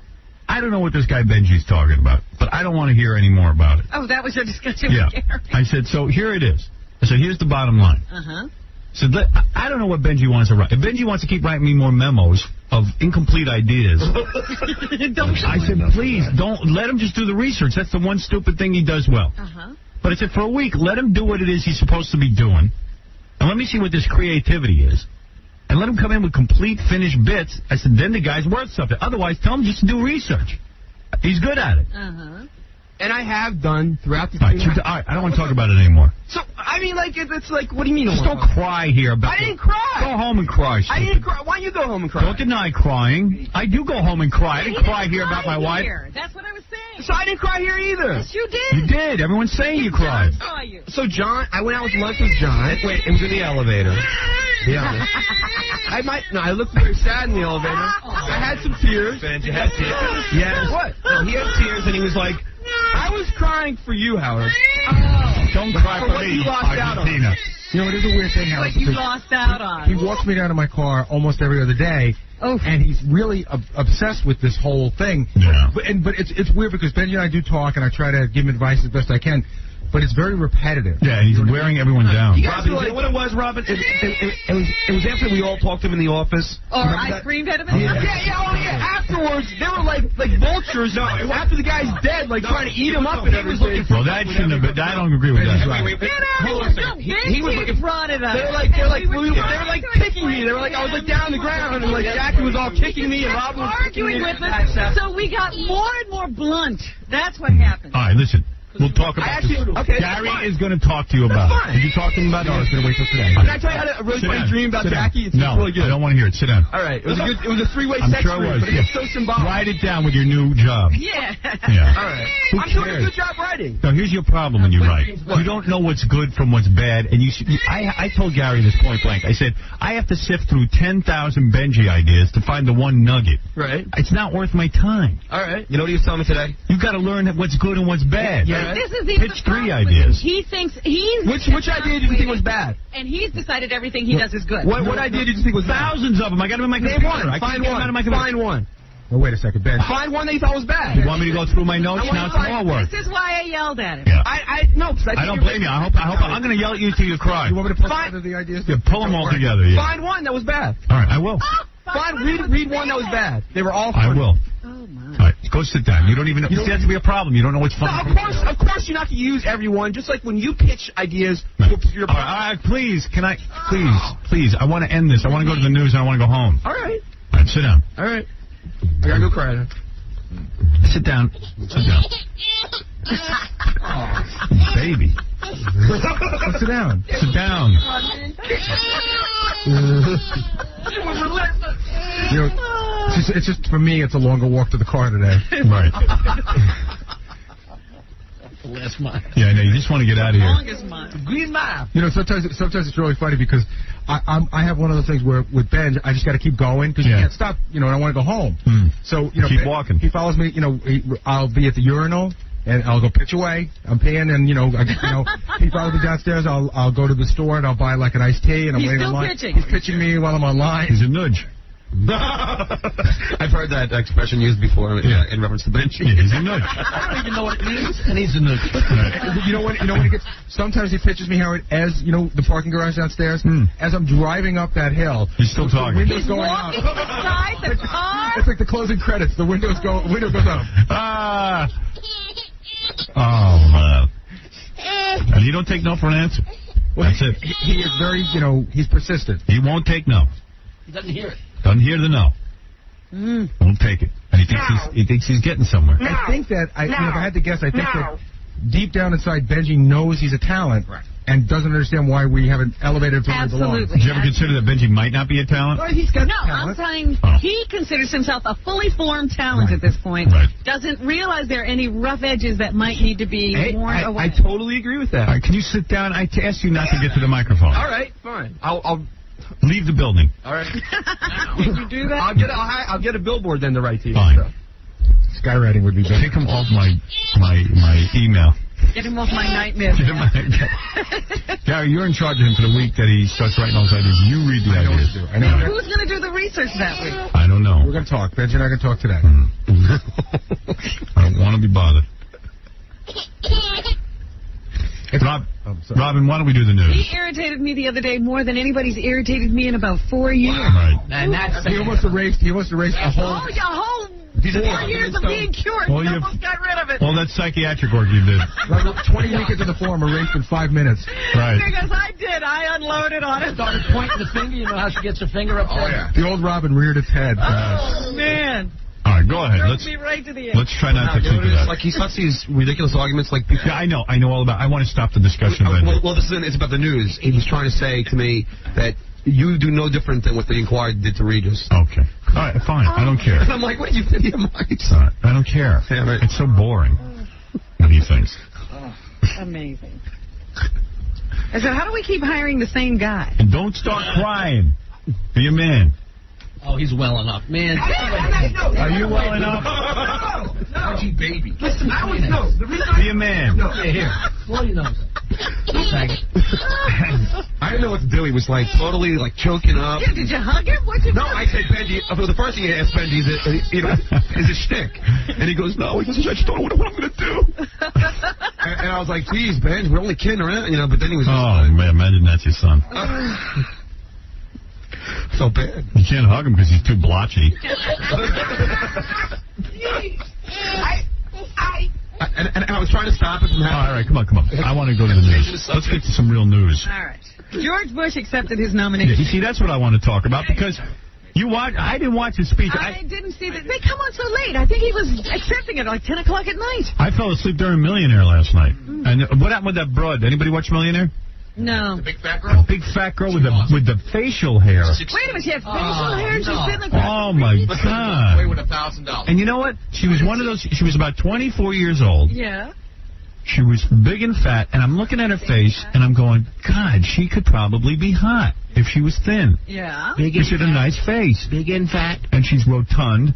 Big and fat. And underneath her chin is hair. I don't mean one or two hairs. Really visible hair. I think so. I don't know what I'm looking at. It's television. Maybe it was bad makeup. Dark circles or shadows. Maybe. I don't know. But it looked like hair to me. I don't know. But I was having a hard time watching. I turned it off. Big and fat. And she only won $1,000? Yeah. Yeah, there was another guy on there who was scary with a long gray ponytail. You see him? No. He was pretty bright. He won $250,000. Wow. Do you think this Regis news is going to hurt the show? No. Doesn't make a difference. Make it better. Yeah. More people will tune in because That's right. in the Maybe news. Regis is trying to pick up the women in the You want to know something? I watched it last night to see what was going on because I heard it in the news. Yeah. They should cut the hot chicks in the audience and say Regis is next target. Right. Maybe we should have tuned into live with Regis today to see what he was like this. Hey, is he on today? I don't know. But I didn't even think. You think he showed up? Let me ask you a question. Every morning for 15 years... I don't know, because I walked by the ABC building yesterday, and there were photographers waiting for him, and the doorman there said, I don't understand why they're still here. Regis left a long time ago, and he's out of town. Oh, you're kidding. So maybe he's not even on the show today. That's what the guy at the ABC building... I said, they should leave the guy alone. I mean, what did he do? So that's his business. But, you know, Howard, every morning for 15 years, he gets his cup of coffee, and he goes, did you see the paper today? Yeah. Right. Well, he can't do that.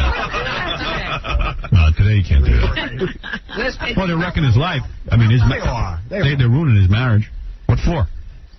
What would you do if you were him, though? Would you ignore it, or would you confront it?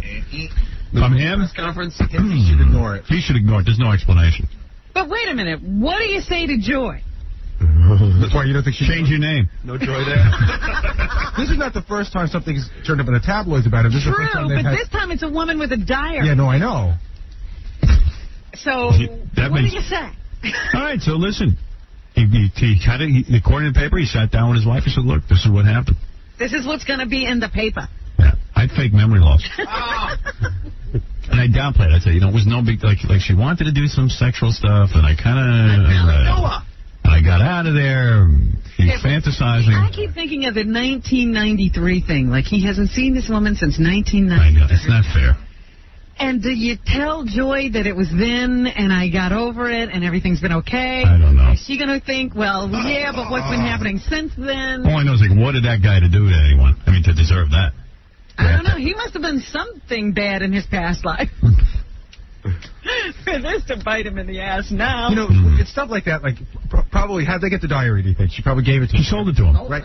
Don't you think that she should have at least called him and said, listen, I got this diary. They're going to give you 10. What I'm laughing about is she called her ex-husband, because he didn't even know. Right. And she had to tell him, look, ex-husband, because I don't think you refer to ex-husband as honey, there's going to be an article in the Inquirer. When we were married, I had an affair with Regis. And what did she care? It's her ex-husband. But she called him and told him that. She did? Yeah, it's all over the paper. That's weird. That he got a call to say, look, and they divorced in 94. So she had to call him and tell him. The guy's like sitting there going, yeah, well, I knew he was writing her and they were friends. And he was always calling her whenever he came to town, but I had no idea they were Well, they didn't actually, according to her, get into the full act of sex. There's no intercourse. So you think they're going to get divorced now? I hope not, man. I think the guy's, I think he's into his wife, actually. Maybe he got over it, you know what I mean? I mean, I don't know the guy, but I'm just saying. But now, can Joy be the co-host? That was a great show. I know. Let that woman be the co-host. I would like to say that if they did not have intercourse, only had oral sex, they are fine. But I wonder, it's going to be uncomfortable when Joy sits in on the show. Yeah, I know. Ken, you're on the air. Howard, what's going on? Hey, bro. I had off of work today. My wife happened to have Regis on, and I was checking out, seeing who the new co-host might be, and I was like, wow, Regis is uncomfortable. I mean, he looked all stiff and everything, and I just got in the car for the first time today, and I heard you talking about the scandal. He was definitely shaken up. Yeah, well, they wrecked his life. Yeah. Definitely. Regis is having a tough day. Yep. Yeah, he needs $1 million. Wow. Hey, Howard. Yeah, he needs $1 million. That's funny. What is it, Ralph? Hey, you were talking about before about the woman being on Millionaire. Yeah. You ever notice when there's, because they got flack for like women not winning or being on the show and stuff like that. Whenever there's a woman on, Regis tries to help them out. It's like, how, like if the answer's... What is in the news? Regis doesn't know those answers. Yeah, right. He's not helping anybody. Last night... Ralph's got way too much free time, man. He's got to, what? He's got to work for me more and get out there and do stuff. Maybe he can come in and do the research. I've been asking the guy to buy me a hat for 17 months. Make me a hat. Stop with all the TV. He's lying in bed listening to the show. Yeah. I liked it better when he got up at noon. Yeah. It just annoys me how much stuff I need that he doesn't do. You need a hat? Yeah. I can't find one that fits my big head. So anyway, last night was the big night at the Republican convention. George W. gave his big speech. How'd it go? Everybody says he did a good job and really took it to Al Gore. So now the mudslinging will start. Here is George W. accepting his party's nomination for the presidency, number one. Yeah, I got to tell you, I'm not going to tell you this yet. Mr. Chairman, delegates and my fellow citizens, I proudly accept your nomination. The issue of abortion did come up during his address, number two. Now, let me hear this. How can any reasonable person, how can any woman vote for this? Surely we can agree on ways to value life by promoting adoption, parental notification, and when Congress sends me a bill against partial birth abortion, I will sign it into law. Well, here's a guy, again, who wasn't even brave enough to serve his country in Vietnam, but he's brave for women. Women, have that baby and give it away. Use your body for 9 months as a receptacle, even in a case of rape. Despicable. How could you vote for this guy? Parental notification. Yeah, what about the girl whose mother held a gun on her yesterday? Like all moms are normal. Yeah. What about that, George? Doesn't have Barbara Bush for a mother. I guarantee you, any one of his little babies got raped?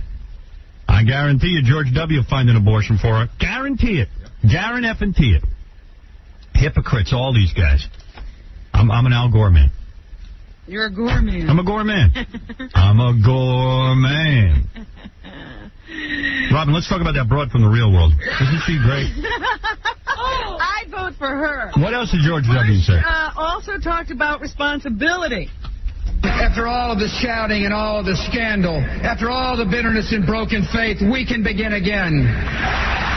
Cocaine use, talk about it if you're not a hypocrite. The wait has been long. If Clinton's bad, why don't you talk about it? Talk about talk about your party days. Talk about what drugs you did. If a man's personal life counts. Talk about how you got out of the Vietnam War. Talk about that. Hey, if I had 40 years to grow up, I could probably be president. Talk about your daddy buying your baseball team. What? But it won't be long now. What? Talk about these things. He's the guy to bring back honor to the presidency. He's got no honor. Who is he? Police. He ain't me. Here he is. Speaking of honor. Senator Beetlejuice. When I put my hand on the Bible, I will swear to not only uphold the laws of our land, I will swear to uphold the honor and dignity of the office to which I have been elected, so help me God. Oh, boy, he's all worked up. Nigga, please. He is so worked up. See, Dad, I'm going to do what you couldn't do. Nigga, please. Get elected. And here he is characterizing the Clinton administration for everyone. So many talents, so much charm, such great skill. But in the end, to what end? A great economy? Promise to no great purpose. Great economy? A country that has the lowest unemployment rate? Who cares? Let them get fellatio all day and night. What's that got to do with me? F 87 girls at a time. So, F you. It was a big party night for George W. They had his friends come up and tell he was the kind of guy, since he didn't have to have a job, who could hang around and talk to their children all day and find out what they wanted to do when they grow up. That's true. And they said, oh, that was so wonderful. See, I wish you could know the real George Bush, the George W., who always had time to stop and sign an autograph, even before he became a public figure. Why did they want his autograph? Because of his dad. His father was the president. And he had no job. That's right. He was just walking around, standing around. So anyway, like I said, George W., he says he has the ability to lead where Al Gore does not. Vietnam. Al Gore at least was a reporter in Vietnam. That's nothing to be too proud of, but at least he was there. At least he saw it. He could have gotten shot by some errant bullet. And what about this guy, his running mate, the VP? Did he ever serve? Dick Cheney? I don't know what he did. You got a feeling he took a hop, skip, and a jump, too. These hop, skip, and a jumpers. I was in there, man. I had to serve. My dad wasn't some rich governor or congressman. Daryl Strawberry. You know what he served? Burgers. Burgers. Your dad? No. In Vietnam. Daryl Strawberry is headed back to New York, Howard, not to rejoin the Yankees. Chemo. But to get more surgery for cancer, more cancer treatment. They did a CAT scan last week or the week before, and they determined... And the cat died. The CAT scan determined that there could be a reoccurrence of his cancer, and now it has been confirmed. Hemosabi. He has a tumor in the same the size area of Jackie's brain. That was operated on before. Small tumor. So he's coming back here to be treated once again. And let's hope that Daryl makes it through another crisis. Robert Downey Jr., I told you he was released from jail the other day. Get him out of there. And he is in rehab. I thought he was clean. No. They had to take him out of jail and right to a rehab. What? I don't understand how this man is ever going to a lot of commotion around. Have a life if he has to be in rehab constantly. But apparently it's one of those places where you just live with other people who are trying to stay sober. As a halfway measure, just put him on Oz. It's like a prison. That'll be his halfway house, huh? So anyway, he's out and at a drug facility so he can work on maintaining that sober lifestyle. They say he's committed to it. He wants to bet that he's gotten high already. Oh, please. Let's see what else is going on. We talked about Regis. The power companies are having trouble keeping our lights on. during the summertime. We're asking people here in New York yesterday to voluntarily submit to brownouts because they thought the temperature was going to go up and there'd be a real demand for air conditioning. So a couple of the big companies, including, the World Trade Center, decided to go along with the plan so they could conserve energy. But it turned out not to be necessary because temperatures didn't go up as much as they expected them. Right. So, but we are having problems with, why don't we have enough power? We got a problem. Could somebody do something about that? I have 4 houses. To feed. Rudy Giuliani is now talking about his cancer treatment. And what's up with him? He says now that he found out that he had the prostate cancer because he went in to the doctor's office because he was having some back problems. See? So while he was there, the doctor did this blood test, and they found the levels elevated, and that's how he determined he had this disease. He also says that he's been on hormone therapy. He grew breasts. And they say that helps to delay the cancer. It slows it down so you have time to decide how you want to treat the disease. And on Larry King Live last night, he said that he is considering radiation. That's probably the way he's going to go. He's not sure, but... they're going to hold his cell phone up to his balls. That's what he's looking at right now. The other way to go is surgery, so it looks like Rudy might opt for the radiation treatment. Yeah, by the time they get done with his radiation and hormones, you end up using the ladies' room. You're so confused. They remove a man's dignity. They were making a big deal. Now, here we go. This is a guy who's already said, my marriage is over. We've got to figure out a way to wrap this thing up. And, he's running around with that Judy Nathan lady. And he went to the Republican convention earlier this week and was hanging around the New York delegation, etc. And then they said there was almost a snafu when Rick Lazio, who's running against Hillary Clinton, was almost introduced to Judy Nathan. Like, if you talk to this woman, you'll turn to stone. What's wrong with that? I don't understand. It was like, it was a big snafu, and then they turned and walked away from each other. He almost got introduced to her, which would have been a bad thing, I suppose. Why? I don't know. It's just like, this is the way our wacky society is. It would have been wrong for him to say hello to her. So anyway, that's Rudy. And he's also handing around that he might run for mayor again after somebody else serves a term. He's allowed to do that? I think you're only allowed 2 terms. You can't serve 2 consecutive terms under, more than 2 consecutive terms under term limits, but you could wait a while and then run for the office again. Oh, good. That's great. He's thinking about that. He has hinted around about it before. And Air France has still not determined whether they should fly, it's safe to fly those Concorde jets of theirs again. So they are still grounded. I want to make sure Benji wasn't crying at it. Take a look. Oh, is he all right? He's okay. You all right back there? Yeah, I'm going to try later. All right. Well, yeah, just as long as we're not here. What? Say it further off, Mike, Bench. What? He's saying I have tissues for him. It was a joke. All right, go ahead. Do you have any friends good enough? No. Oh, stop. Let me answer. Oh, I thought you were done. I'm sorry. No. Good enough? No. Oh, stop, Mom. Yeah, go ahead. That you would put up $150,000 bail money? No. No. Arrested? No, I would not put up any money for anybody. No. I really wouldn't. I thought that was pretty interesting. Bill Parcells put up $150,000 for one of his friends who's been accused of something having to do with finances. Wow. Yeah, he's been charged with fraud. Wow. And he's a friend of Bill Parcells. He was, they posted a $500,000 bail for him, and Bill put up $150,000 of it yesterday. Wow.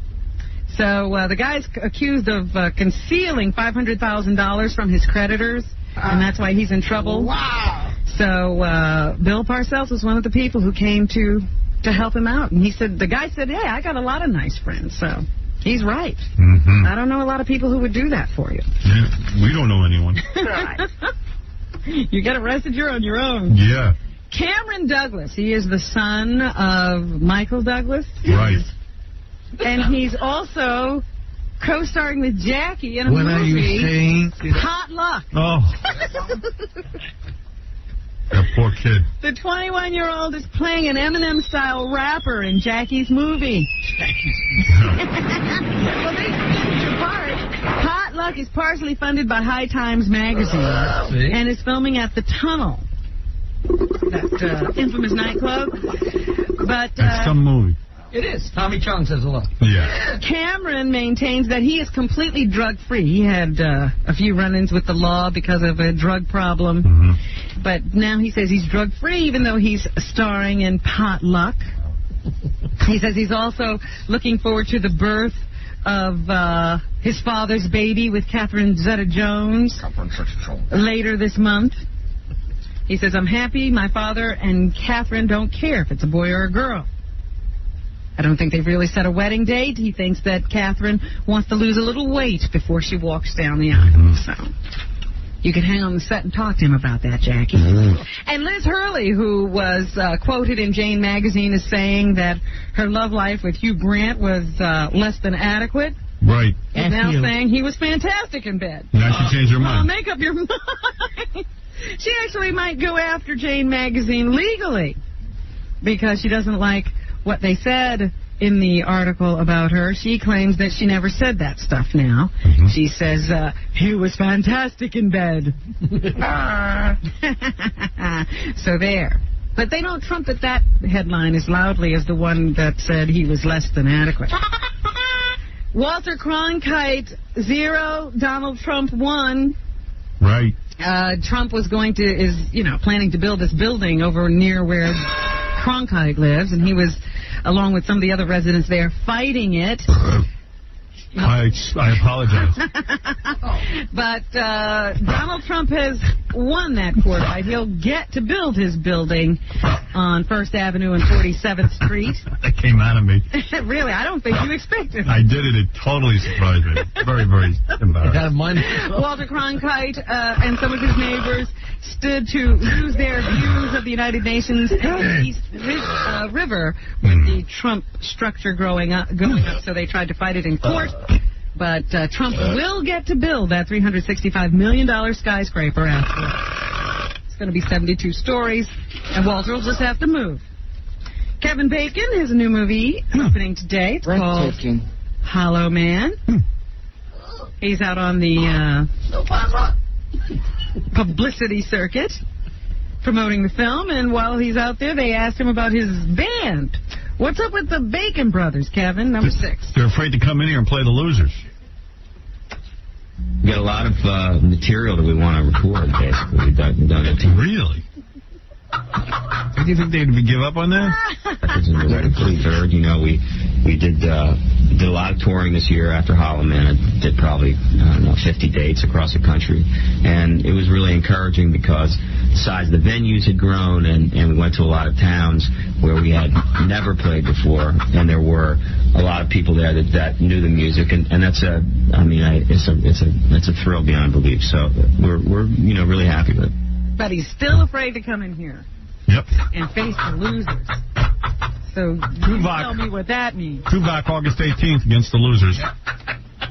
Here's Kevin on seeing himself on the big screen, number 14. I mean, I've gotten used to it over the years, but it's kind of like the first time you get yourself an answering machine and you leave your outgoing message, and you go, oh, my God, is that what I sound like? What a nightmare. And you multiply that by about 1,000. That's what it's like to see yourself on a big screen. Your voice, your look, your whole thing is. Boy, that's the truth. Disappointing. I think I saw myself on the screen. Scary. I wanted to fix everything on my face. I would have paid any amount of money. Sucked the fat out of me, the nose out of me. I don't think there's anything good that can come of it. My nose in one of those scenes was the size of a submarine, literally. I said, that's not me. I must use a double. I don't look like that. I'm heinous. If it's frightening for Kevin Bacon, he's good looking. Like if he's frightened. I went into cardiac arrest. Piper Parabo is in the new movie Coyote Ugly. Bad reviews today for that movie. What will young women take away from this film? I think young women will take away that you can make it, and that there's other women out there who run their own business and run their own show They're not going to take that away. It'll take away a lot of anger. And here's Piper on the complexities of shooting scenes where characters get wet. Number 12. It's a little tricky, those water scenes, because once you get wet, obviously, you got to dry off. Start shooting from the beginning again. Right. So we tried, like, okay, let's just shoot like them getting up on the boat. It was like, okay, they're... I can't wait till she cures cancer. Clint Eastwood also has a movie coming out. It's called Space Cowboys with James Garner, Donald Sutherland. That's good. And Tommy Lee Jones. He was asked if John Glenn's return to space inspired this movie. Number 11. I was on the film long before John Glenn went. Do you have any desire to see this? Absolutely not. To call attention to these guys are coyote ugly. Older people. But it did prove that a person in decent shape. Imagine Clint Eastwood, as good looking as he was. Look how ugly he is now. Imagine what I'm going to look like at that age. He's a relic. You know, he's like... Imagine what I'm going to do. I'm going to be hiding somewhere. No, I think that people who are ugly. No. Coyote ugly. Average looking, let's say. Average looking. Have a less devastating descent. I can only hope. She's saying. Right. That's right. Those really pretty people, they got a long way to go down. No, see, we're all getting better. That's what I'm saying. Yeah, right. Eddie Murphy, of course, had the #1 movie of last week. Will he be able to do it 2 weeks in a row? It's strange, the first movie, you know, because you can't explain the whole process to them. Especially at the time, my youngest, Shane, she's not the youngest now. When she first saw me as Sherman, she was weird until like a year old, you know, and all of a sudden, I'm looking like... Oh, what happened to him? I don't know. Oh, he but was he was so answering great. the question if it's strange for his kids to see him in all that makeup. Oh, and I don't know what his answer is. Oh, it's so long and ponderous. He used to be so good. I mean, when my voice was coming out, she was weirded out by it. But now they come to the sets and they're around. And will there be a Nutty Professor 3? Oh, I tell you, when I finished the first one, I said I would never do anything like this again. And then I went and did it. And then the sequel is even more ambitious than the first one. It was even more work and all that stuff. And right now, at this moment now, I would say absolutely not. There's no way I would do it. But 4 or 5 years from now, you know. When I made a string of bad movies, I might have to return to it, yeah. All right. That's already. Keanu Reeves says he has the script for Matrix 2 in his hand. Oh. And he's giving it a big thumbs up. It's fantastic, he says. It has, unfortunately, he says the same thing Eddie does. It's even more ambitious than the first one. Oh, that's a bad sign. My character's more developed. More talking. Yeah. He says he'll start training for the physically grueling role in November. 2 sequels are planned. The first for 2002, the second for 2003. They'll be shot back-to-back starting in late March and early April. So, looking forward to more Matrix. And Dave Chappelle, who was just here with us, is in an HBO comedy special called Killing Them Softly. Airs tomorrow night on HBO. Here he is talking about imitating the way white people talk. The difference is this, right? I'm not making fun of the way white people talk. You guys talk just fine. But what I'm parodying is the lack of rhythm in your speaking voices. The same way if you hear a white comedian imitate a black person, how they do it. Say, my man, what's happening? It's all sing-songy and stuff. Like, I'm sure it probably sound like music to you. To us, it sounds monotone, like no matter what's happening, it always seems like you keep a very even keel. So that's imitating white people. That's how you do it. And Spike Lee has something out called The Original Kings of Comedy. Yeah. Starring some black comedians, including D.L. Hughley. I wish I was black. Here, D.L. talks about credit card debt. Number 8. You gotta feel like on your phone talking. You on your phone. Look, damn it, we've been as patient as we're gonna be. Now, when can we expect payment? You can expect payment anytime you want. Why don't you pick a date?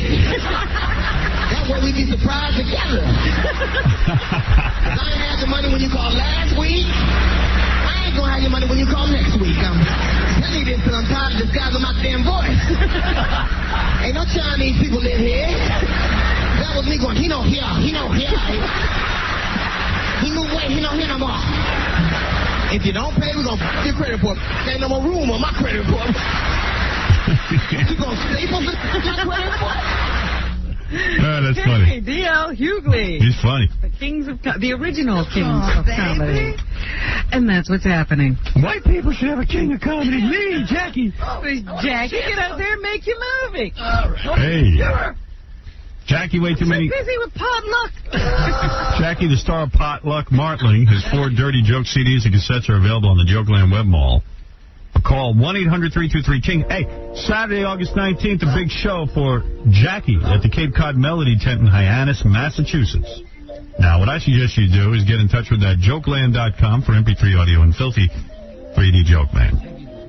Thanks to Beetlejuice. We'll be at Beetlejuice Horizons Nightclub in Staten Island tonight. Why don't you join JollyDwarf.com if you need more Beetlejuice information. Dave Chappelle, thanks for coming in. The HBO comedy special, Killing Them Softly, debuts this Saturday at 11 o'clock on HBO. Check him out. He's real funny. Jackie tells me there's extras needed for the film Potluck. 8 a.m. at Battery Park tomorrow. Big reefer rally scene tomorrow. We need hundreds of people. Sounds like they need a script. Hey. Stuttering John's band will be appearing at the Hard Rock Cafe at the Taj Mahal in Atlantic City Thursday night, August 17th at 10 p.m. And the grand opening of Guitar Center in Paramus, New Jersey, August 18th at 6 p.m. If you want to book Casey Armstrong for a personal appearance, email bookKC@AOL.com. Okay. And you can see Benji hosting a featured dancer, XXX star Raylene at Cityscape Gentlemen's Club in Long Island City, Queens, August 10th, 11th, and 12th. And go over there, probably he'll cry. Cool. And he'll whine to you about how he wants his job changed. I don't know what to do. You all right now, buddy? Yeah. You going to be okay? Yeah, maybe we can talk about it. Now I'm going to cry. All right, we'll see you on Monday for a big show. Next week, a kindergarten teacher will come in to be evaluated to see if she's good enough for Perfect 10 magazine. Perfect 10? Amazing Kreskin will amaze you next week. He's coming in to predict the winner of the presidential election and put up $100,000 of his own money to back it up. Really? Pamela Anderson coming in soon, topless golf team. On August 18th, Tuvok, Commander Tuvok from Star Trek, Tim Russ, for Battle of the Bands.